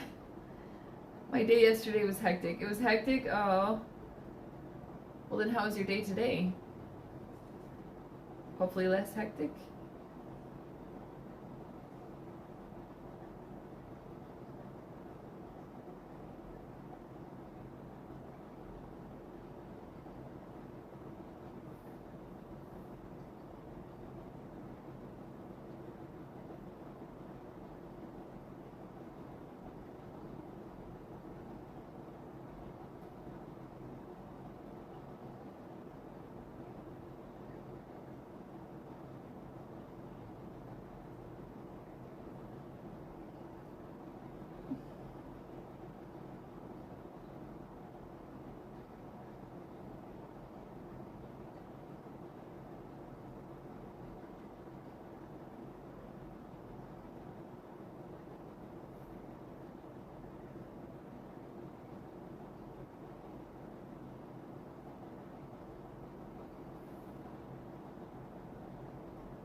And I used to be so afraid of the detail brushes, but I'm just like, oh, this isn't so bad. This is nice, actually.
What is the artwork of? Well, when I began this painting, I was in the middle of going through something really, whatever, inside of myself, and I felt like I was very much lost in the dark. And so the painting started out very dark, the whole entire thing. And then as I started expressing that, then I remembered, I guess, hope, just like the light within the darkness. And so even though I felt satisfied by putting the what I felt on the inside, putting it on the outside of me, then when I started to focus on the light, then I didn't want to just see the darkness outside of me. So then I started to then I painted over the dark part of, or this part of the darkness. And to me, it's the, well, and even this color is called sky blue, so it's the sky. And light coming through to where I was at that time, which was in the dark inside of myself. And so then as I started to do that and introduce the light, it actually made me feel better on the inside. And then I've just been, I guess, adding more, because I'm actually using white, which is light, and so I'm actually putting more light into the whole painting from where it started, which was in the dark. So it's kind of plus I'm working on using different brushes and getting confident with my use of brushes, and blending and just overall different techniques in painting. So it's kind of like doing a bunch of things. It's I don't know how to answer the question what it's of, but it's light coming through the darkness. I guess that's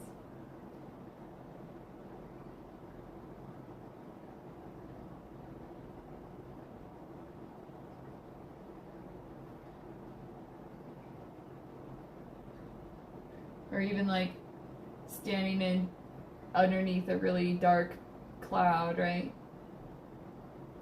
And then the light breaks it apart. Oh, okay, that's nice. You got some talents, my dear. Oh, thank you. Give yourself some credit. I mean, I'm just a beginner. I'm a beginner painter, so got a long way to go. That's okay. One step at a time. Thank you for being so kind to me.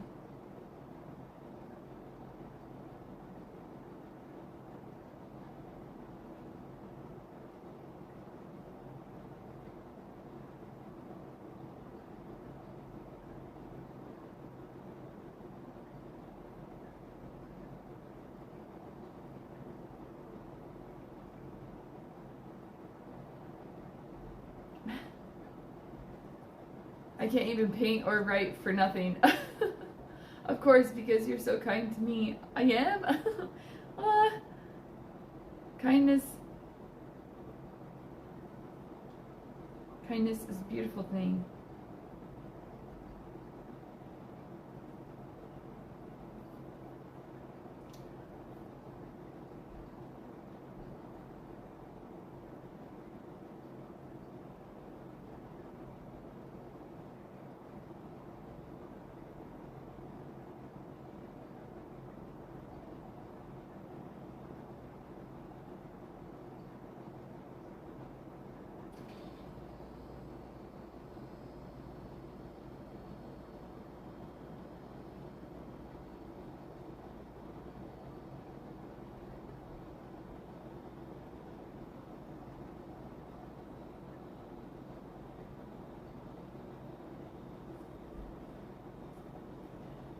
Plus, I kind of like talking to you. Oh, I kind of like talking to you too.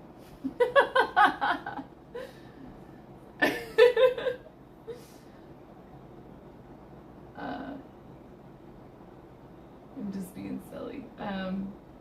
Thank you for hanging out with me.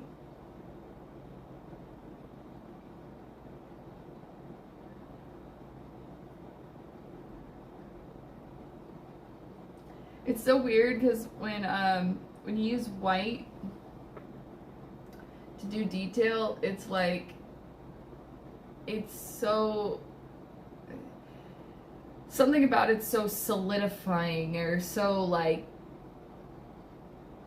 nailing it down to where it's like, like I can't, like something about it makes me feel like I can't change it after you put white, you know, the detail on it, like it's done, you know. It's like, but what if it's not done?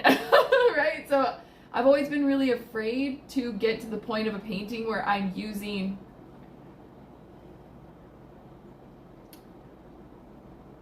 white but using a brush for detail. Like, to me, it's like a huge step in like overcoming my anxiety about painting in general, or I guess just doing well or not, you know. Thank you. You're a wonderful host and an amazing person. I can tell that just from talking to you. Oh, thank you for saying that. So kind.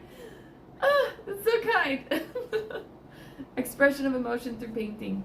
Yeah, I express my emotions through painting and clothing, and writing, but like expressive writing.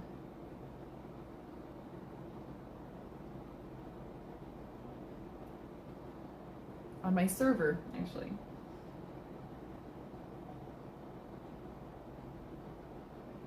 Do expressive writing, and then I do just documentation of like my progress on my stuff and my thoughts about, you know, my whatever I'm working on.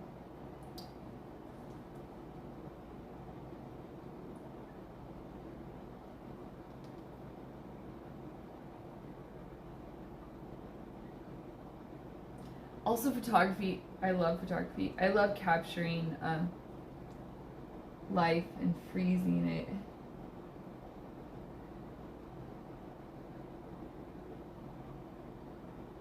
That sounds really weird. Like, literally you could sell that painting. Could I? I don't know.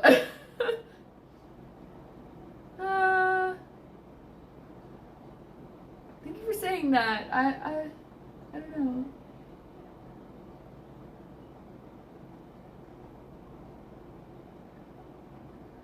I'd sell it and then be like, have like a little thing that I put there on there, like, as seen on episode blah blah and blah. Like, if you want to see this being painted in real time. Right?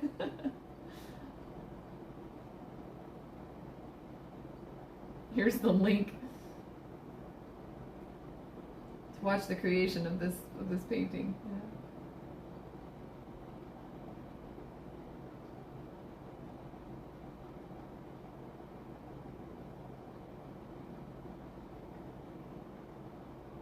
That's kind of like what I had in mind when I started painting and streaming it, is that I want to include people in my painting journey. I want to document for myself my painting journey, and then when or if I ever sell my paintings, then there will be like, they'll be able to watch the painting be created if they want to, you know, like, go back in time.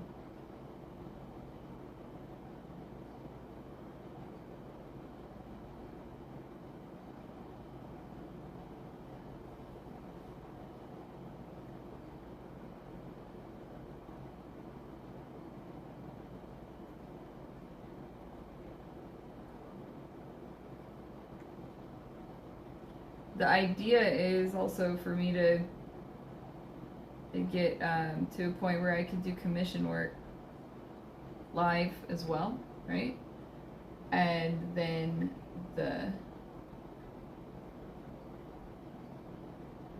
whoever the commission is for, they get to even interact with me while I'm working on their project. So then they are contributing to the painting in some way as well, to its creation.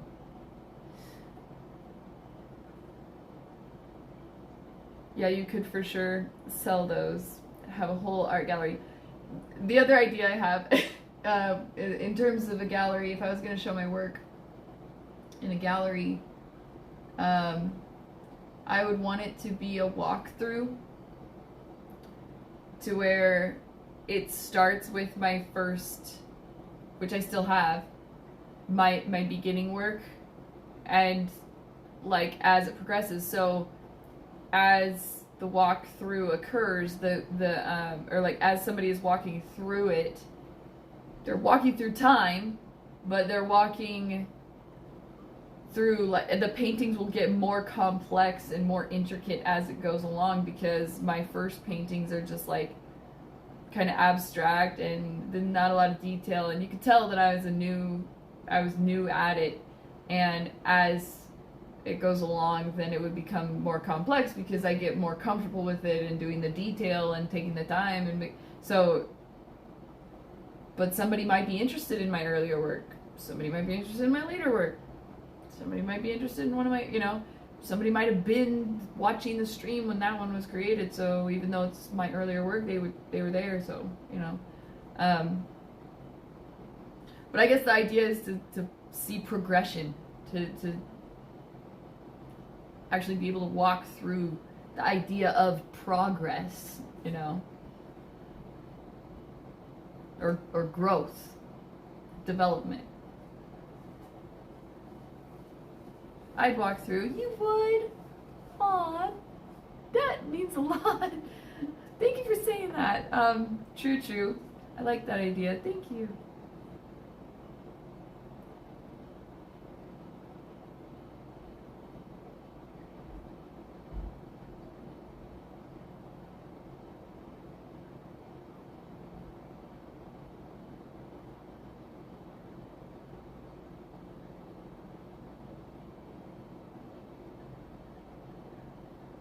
I mean, depending on the gallery and like how technologically advanced, it'd be like have a little screen underneath, or somewhere nearby, right? To where like you push a little button and it's like a little clip of when I actually created that, like of the live stream, just like a little clip, to where it's like you could also tell the change in me as like a person, and as you're walking through it.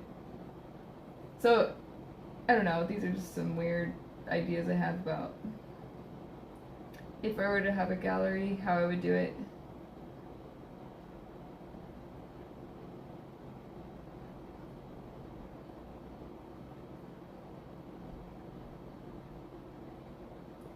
What I think, based on my observations of humanity and what they find entertaining, and what they find is compelling, interesting, whatever that people go towards, look at, talk about, ever throughout all the cultures that I've, anywhere I've ever traveled, any type of humans, like, yeah, their cultures are different, but there's some things about humans that are human, and I've been really observing that. And one thing about humans that they just all love is to witness growth, change, evolution. They love watching it, observing it. And so even I do, right? Like, and so I also always say, like, anticipate human nature, right? And I think that is human nature, that we all love to see progress. It's what we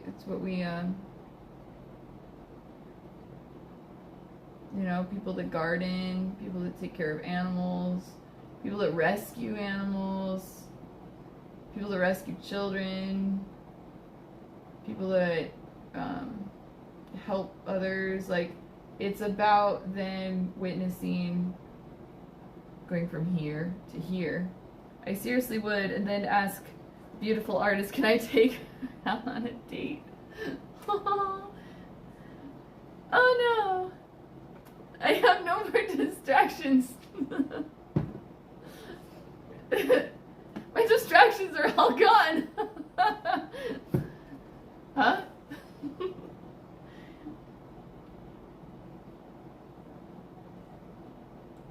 Thank you for being so kind.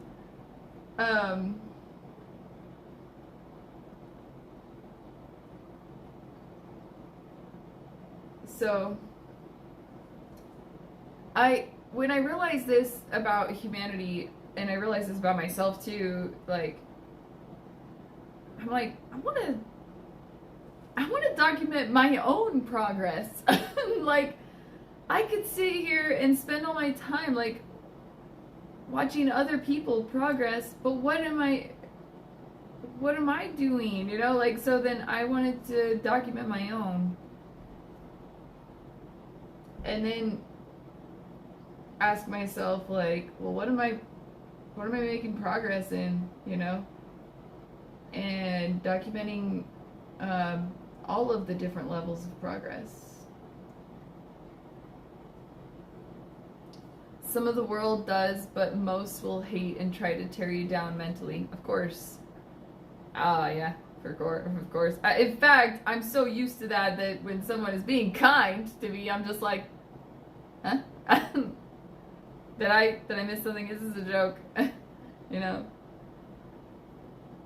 Why are you being kind to me? Which helps me have compassion for others that are, like, skeptical of my kindness towards them, you know. And then people are kind of afraid of being kind because of that, because the reaction is kind of strange, you know. It shouldn't be like that. We shouldn't want to tear each other down, but, like, help each other, because, like,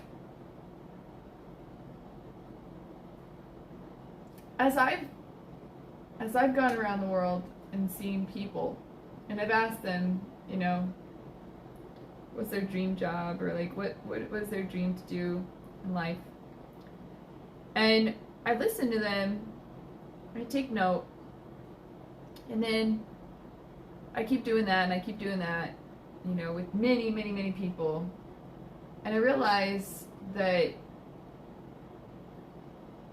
if everyone that actually people's dreams are a lot more humble than what would be assumed.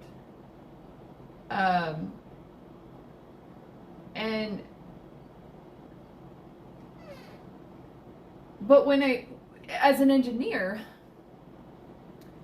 when I put all of these people's dreams and what they want to do, what they actually love to do or whatever, like, and I put it all together, like, as an engineer, like, these are all parts, these are all moving parts. When they work together, it's harmony, you know, because then nobody's fighting over being in some other position, because they're all doing what they love, so then they're all happy, and then, but they're all doing different things, different skills, different professions, and then if they all work together, then it would just be the harmonious working together, like, you know what I mean? Like, why aren't we already doing this? You know, like, wait, something is unbalanced, you know, because if everyone was doing what they love, which the things that they do love are actually quite humble, the only problem that they're running into is, oh, but what I love doesn't make enough, or whatever. So, and I think that's there's a disconnect, there's an imbalance between that and how everything currently is structured. So it's like, I think there can be harmony, and I think harmony is everybody doing what they love. I think that is harmony, and I think that would be a world of just greatness, you know, and everybody progressing and being supportive of each other instead of trying to tear each other down, you know. Because you're a good person and not a person that gives off a negative impression. Aw. Thank you you for, oh, you're so kind. You have a way with words. I do. I feel like I'm not saying it well. So thank you.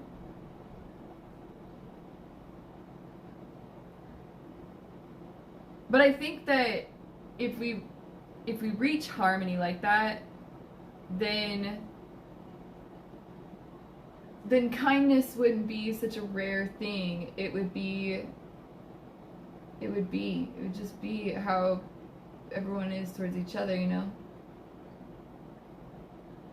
Because if everyone's doing what they love, then they're happy, you know? Then they're at peace, then they're full of joy. And when people are happy and at peace and full of joy, it's natural to just like, that's what comes off of them, and that's then what they give, and that's what they extend, and that is what is expanded, and that is what, you know. So if everyone is in harmony with themselves and they are happy and full of joy and at peace, then they're going to just, wherever they go and whoever they interact with and whatever they do is going to be that. And that's that whole kind of concept I've seen called pay it forward or whatever it's called. Like, that's what would happen.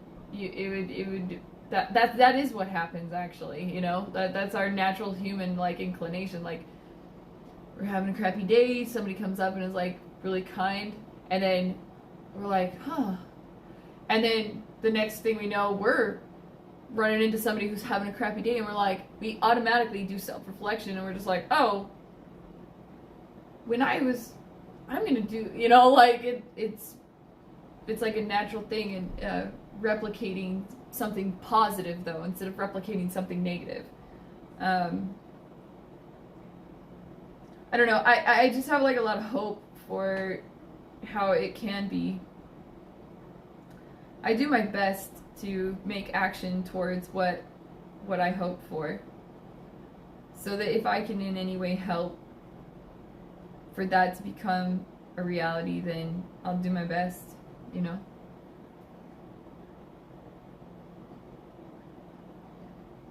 I might not know like the exact way to make that happen, but I'll do my best to try to help as much as I can, as much as I like know how. As I tell my son, like, I know a lot of things, but I don't know everything, you know, so I'll do my best with what I know, what I've seen and what I've observed, and, you know. No, you are. You're on point. Oh, thank you. So kind. Kindness, it does stuff to the heart that's very, it's like medicine.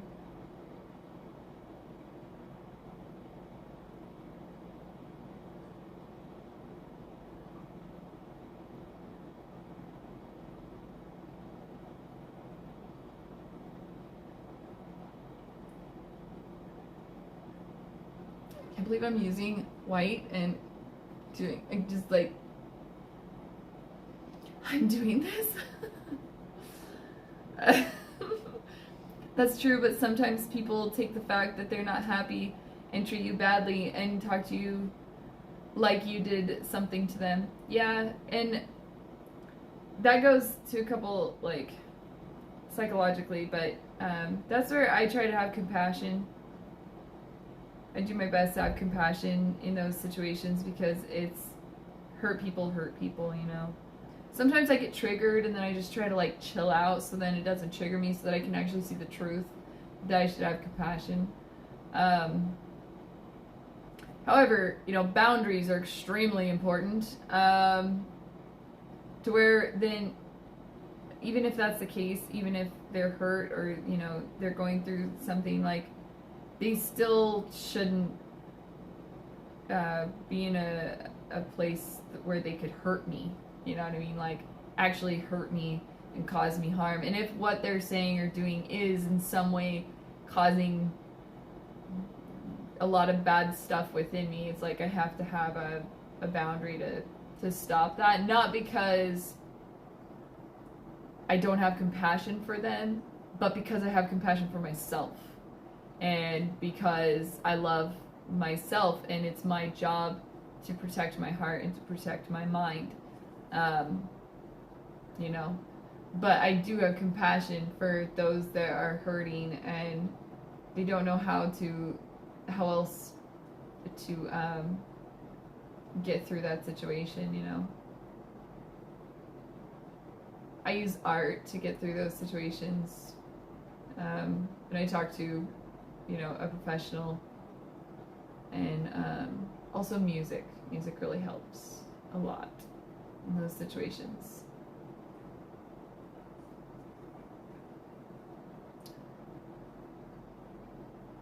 But I try to what I want to do, or what I try to do, is to be around or surround myself with those that aren't feeling like that and don't feel the need to do that, because then it helps me to continue to grow and to improve on myself. Instead of focusing on trying to protect myself all the time, I can focus on nurturing myself instead. And I think that's like really important.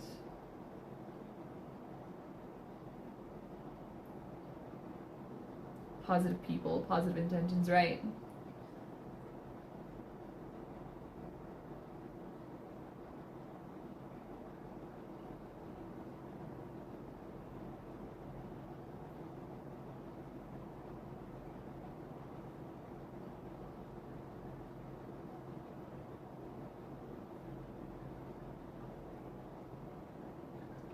The scary thing is for me sometimes, though, like, sometimes people come across like they have positive intentions, but they actually don't. And I can't tell all the time. And, like,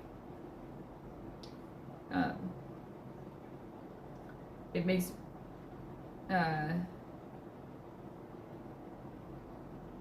guess it just makes me kind of, like, close off, because I can't. I'm working on how to be able to tell, you know?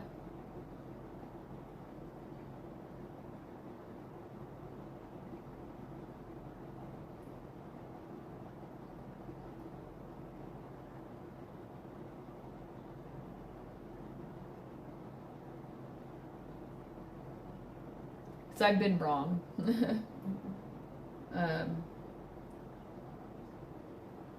It's painful to be wrong, like, in those ways. Like, I don't mind being wrong about, like, I don't know, facts and stuff or something like that, like, whatever, like, do research, find out what's the right answer. But in these cases, like, the research is conducted a little bit differently, I guess, you know.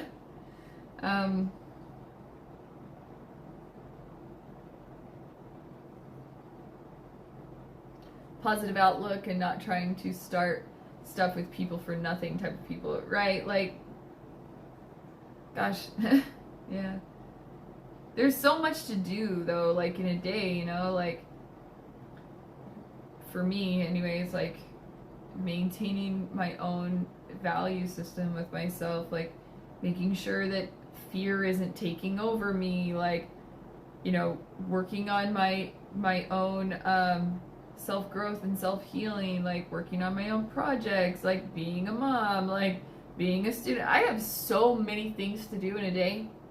I don't have time to start stuff with people, right? Like, that just thinking about that is just like, it just takes too much effort, right? Like, I guess with, on Super Buddies, I guess, like, that kind of banter and, like, you know, starting a debate, like, but I have allotted, like, that time of my week and, like, of my day to do that, you know?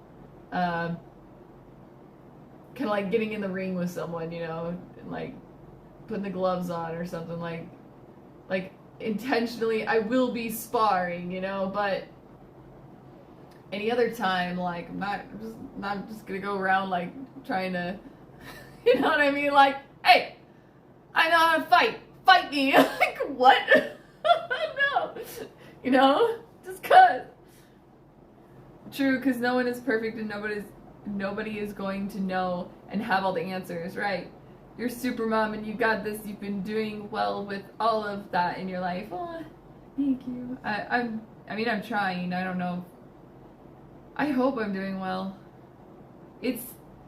I'm getting to a place where I'm at peace, like, with myself, you know, which is huge, because, like, I think that's what everyone wants in life, right, is to be at peace internally, you know,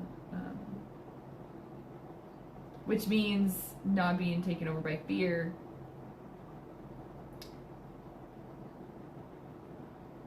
Fear of all kind of, stuff that I didn't even know that I had fear about, like, I'm discovering, like, and it inhibits my ability to, like, progress in, like, this little kind of way, like, oh, but that little kind of way is something that, like, I was, like, you know, a few weeks back, like, man, I wish I could progress in this kind of way, but it's like, oh, it's because I was afraid of this, and it's stopping me from progressing, and then I go, oh, okay, like,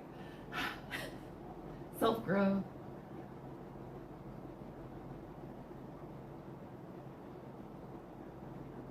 Thank you for saying that. Like, I need to hear that sometimes.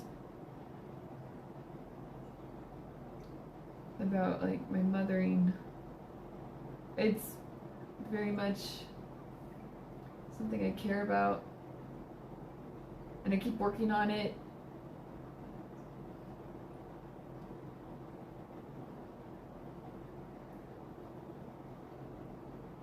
Because to me, it's just, like, it's not just, like, the mothering of, like, the stuff I'm doing to help them in their future, but, like, also, like, in the present moment, also still staying present too, and handling the situations, like, as they happen, assuming that today is my last day, always. Like, literally, I do. That's how I live my life. And that's why sometimes, like, and I'm always saying, like, time is relative. Like, I always live my life like, this is my last day, period. Like, this is my last day on earth. And what am I going to do about it, you know? So that's why, like, having peace inside myself is so important, because it's like, well, it's my last day, so I'm going to drink my favorite tea, right? I'm going to eat the foods I like. Not junk food, but foods that I like, but that are also healthy for me. Because in making that decision, is like, this is my last day, but also, in the case that it's not my last day, the decisions that I'm going to make today are going to benefit me in the, I'm at peace with this being my last day, and benefit me in, if it's not my last day, I'm going to set my tomorrow up for success, right? I'm going to set my tomorrow up for, you know, feeling better because I ate this today, you know, because I drank this today, so, yeah. What people saying about your mothering? No, I mean, like, as a mother, when my littles are disappointed in me because they didn't get something that they wanted or something like that, like, it hits me so hard, you know, like, I play it cool and I'm chill, but really I'm just like, like, it's like, I panic, you know, because I want them to be happy, and for that moment they're not happy, and so in that constant of just like, oh, they're unhappy all the time, it seems like, you know what I mean? It makes me feel like that I'm not being a good mom, you know? So then if I hear someone say I'm being a good mom, it's like, oh, I am? Okay, wait, let me think about that for a second. Okay, wait, yeah, I am. Okay, right? Breathe. So thank you for saying that. I think any parent kind of needs to hear that sometimes, you know.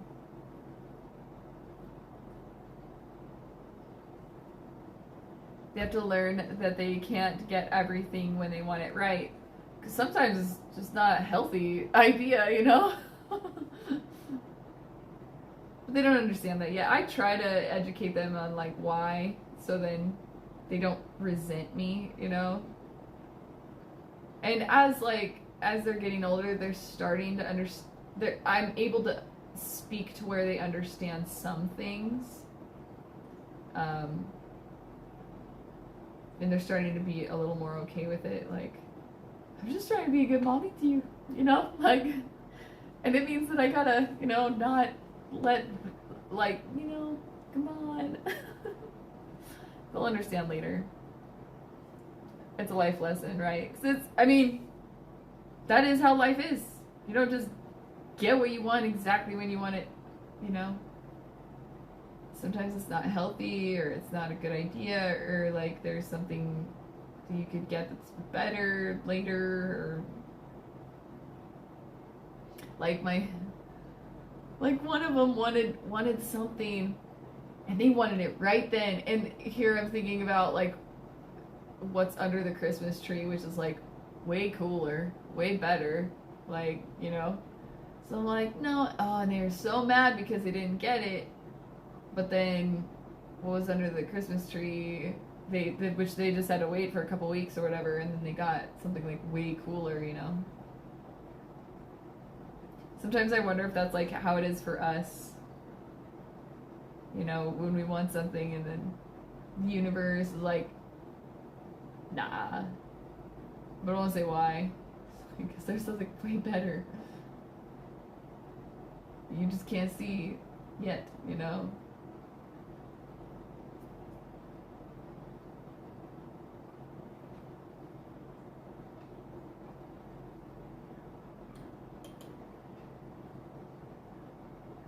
They'll understand more when they're much older and will respect you more for it. I hope so, because you taught them that materialistic things are not what's important. I hope so. That's one of the things that I always feared when I was younger, thinking about having children. I'm like, man, I just want them to like, and this was, you know, many, many years before I had children. I would think, I don't want them to be materialistic and spoiled, you know? And so when I start seeing indications of perhaps that it's going that direction, I start like panicking, like, okay, I cannot let it go that way, you know? Like, that's not good at all, you know? Also, I don't want them to be mean. You know what I mean? Like, because I've just met so many humans in my life that I've seen the outcome of certain styles of, you know, what is given or what they get when they're young, and how they react and stuff like that, like, and how it just expands later. And then the type of grown adult person that they become, if that's not like seen and like stopped like early in age, I've seen how they become as a grown adult person, and it's like, it's not good, you know? And I'm like, I don't want that for them, you know? So I always have my like past self in my mind being like, please don't let that happen. Like, okay, you know? I had to learn the hard way that I couldn't have everything that I wanted once I grew up, and I saw why, right? Spoiled rotten, right? Which, I mean, that is what it is, and you know? And I try not to be afraid of things, but I get afraid of, like, I don't want to be the reason that, if, you know, I have to be, so if they're upset at me for now, you know, at least it'll teach them later. Like with nutrition too, you know. Yeah, they're not happy about not, you know, getting a certain kind of treat or something, but one, I want to make them have a strong body, a strong immune system, strong mind. But I also kind of want to help refine their taste buds, right? To where their taste buds are more attracted to nutrition than to junk food. That way, as they keep developing, they'll keep leaning more towards nutrition, you know, because their taste buds find that more attractive than junk food. Then as they become like a teenager where they're not around me, they will make that decision on their own just because I've been training their taste buds. You know what I mean? Like my oldest, when we go to a restaurant, won't order any kind of juice, even though I'm like, hey, you want only water, you know, because I've started to, because I'm doing it on purpose. I'm training their taste buds on purpose, but I also have to let them have like, I call it fun foods, you know, like the ice creams and the cookies and stuff, but I make sure it's more like, not all the time can I control it, but I do my best that it's like more healthy, like less ingredients, okay, like instead of a list of like a ton of preservatives and stuff, like less ingredients and more like nutritious ingredients, if not even just like I just make it but from hand, like from scratch. But because if I don't let them have fun foods, then when they are old enough to be out of my sight, they'll go crazy on all the stuff that they never got to have. And so I have to balance between like nutrition, but also allowing them to have the fun foods, but still helping their taste buds have more attraction to the nutrition, so that they're like to the fun, to the, you know, because I've seen also what happens to kids and stuff if they don't get any fun foods, you know, and that can even translate to stuff that's even worse. And I've seen that too. I've just seen so much in life. I'm just like, trying, doing my best, trying to set them up for success so they have a good life, you know. Every parent should follow your example. Whoa! That's... Choose healthy, not bad, unhealthy foods. But if I don't let them like, okay, so like I have ice cream in their freezer. They haven't asked me for it. That's a pretty big deal, right? Because I'm doing this thing where I'm like, oh, like give them all the fruit that they want, right? All the colors and stuff like that. I have ice cream. Now the ice cream is, you know, non-dairy and it's smaller and it's, you know, the popsicles are like real fruit, okay? So they're not, you know, the crazy stuff, right? They're more curbed towards health and nutrition, right? So that's what they see and that's what they know as ice cream. That's what they know as popsicles, right? Check this out. But then they get tired of it. They don't want it. They'd rather have like the fruit and stuff like that. But check this out. This is the coolest part about choosing, if they're gonna have fun foods, choosing stuff that's got like less ingredients, got more like health conscious like ingredients, like natural foods. They get used to those flavors, right? Then when we go somewhere and somebody offers them regular ice cream, you know, one of those crazy popsicles that has who knows what stuff is inside of that, or the cookies from the brand name that everybody knows, well, they don't know that brand name. They know the cookies that I get that are so they'll eat that. They'll be like, oh yeah, and they eat it, but they expect that it tastes just like what they eat at home. they expect that it has the flavors of those natural foods. They don't know this, but I know this. They expect that it has those flavors of the natural foods, that it has the flavors of the, you know, and when they eat it, this is the facial expression they make, and it's just like, what is this? Because they can actually taste all those chemicals, preservatives, and unnatural, unhealthy things. It tastes disgusting to them, and they don't know why, and then they don't even eat it. They stop eating it.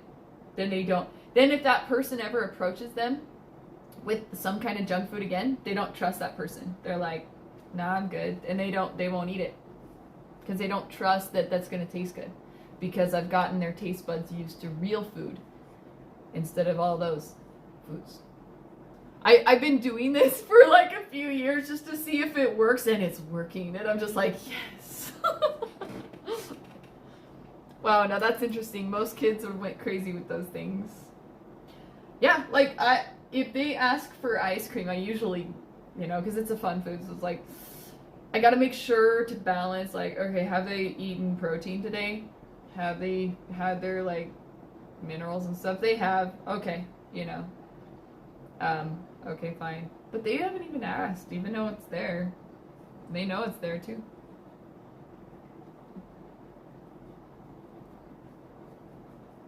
The most interesting thing is, though, like, going to restaurants, like, do you want a juice or whatever? No, I just want water. It's like, and I'll let them say it, because I don't, like, I know that sometimes that parents are just like, no, you're having water, right? Like, no, I'll let my kids pick. What do you want? You want juice? You want? No, I want water. And then the waitress, usually the waiter or the waitress, just like they just like look down like, huh, that's really weird.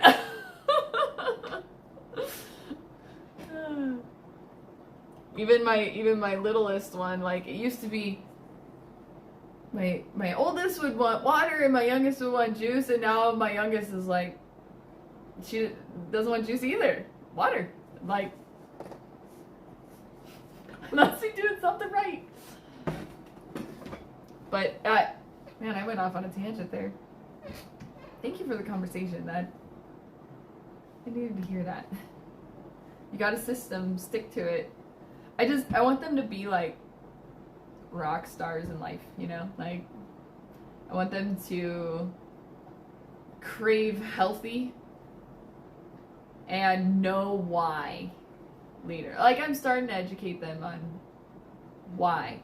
Because, like, when they get hurt and they get a boo-boo, a cut or something, and then I help, you know, repair it or whatever, you know, Band-Aid and stuff and, like, medicine and all that.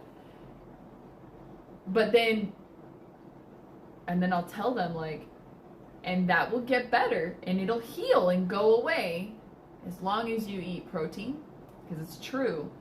Protein, it's the proteins that repair damage to, like, cells or, like, skin, muscle tissue, anything like that. Like, it's the proteins that go in there and build and repair it. So, the more protein that you eat, the faster you'll heal. That's true.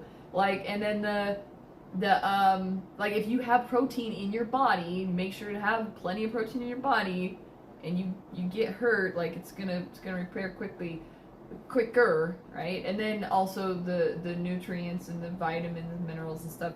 And so I tell them this. So every time they get hurt, it's like, oh, as long as you keep eating protein, you'll heal quick.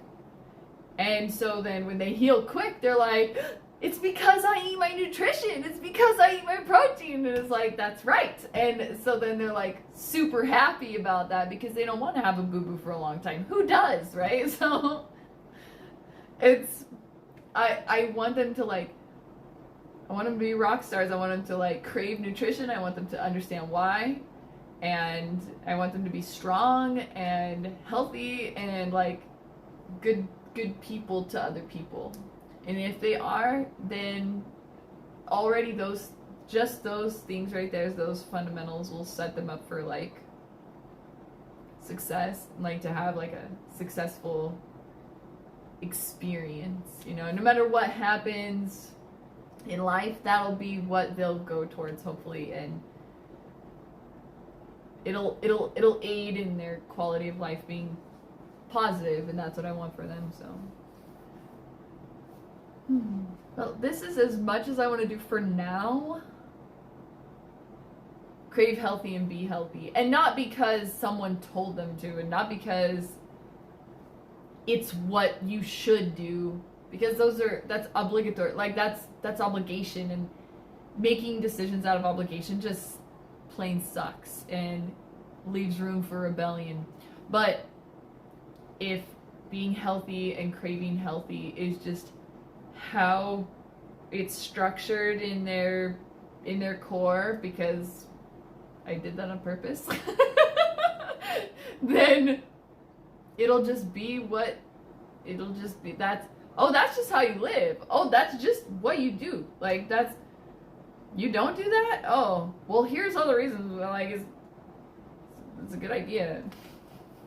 Yeah, exactly. Later they will learn. They'll be like, thanks, Mom. Hopefully they'll thank me. Hopefully I'll still be on Earth. But, like, hopefully they'll thank me and be like, you knew, didn't you? Yes, I did. Here, I did a live stream, and I freaking live streamed myself talking about the fact that I knew what I was doing.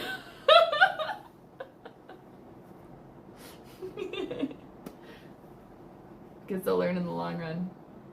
Yep.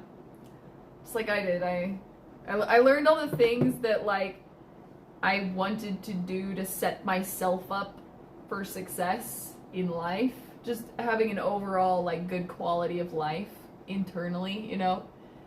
Like, the peace and all that. Like, I figured that out for myself.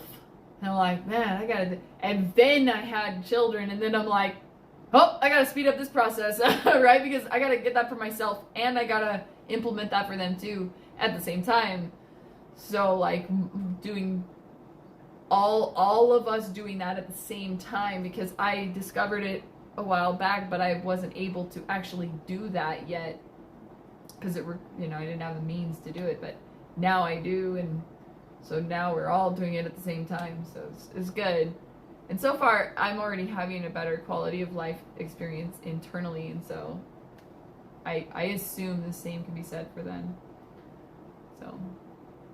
Your talks are refreshing and entertaining and informative. Oh, wonderful. That's, great. I'm super thirsty. Holy crap, it's almost been 3 hours.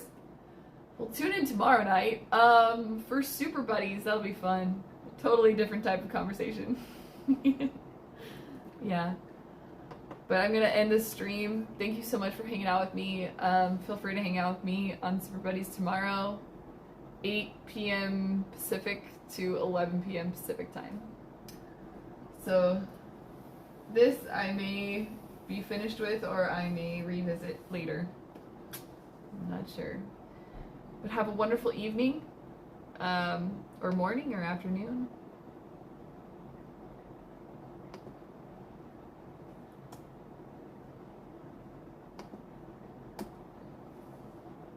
And I think I'm gonna call it a night. I'm glad I put all the clouds around there that are, indicating that the light is breaking through. I'm happy with my progress on this so far.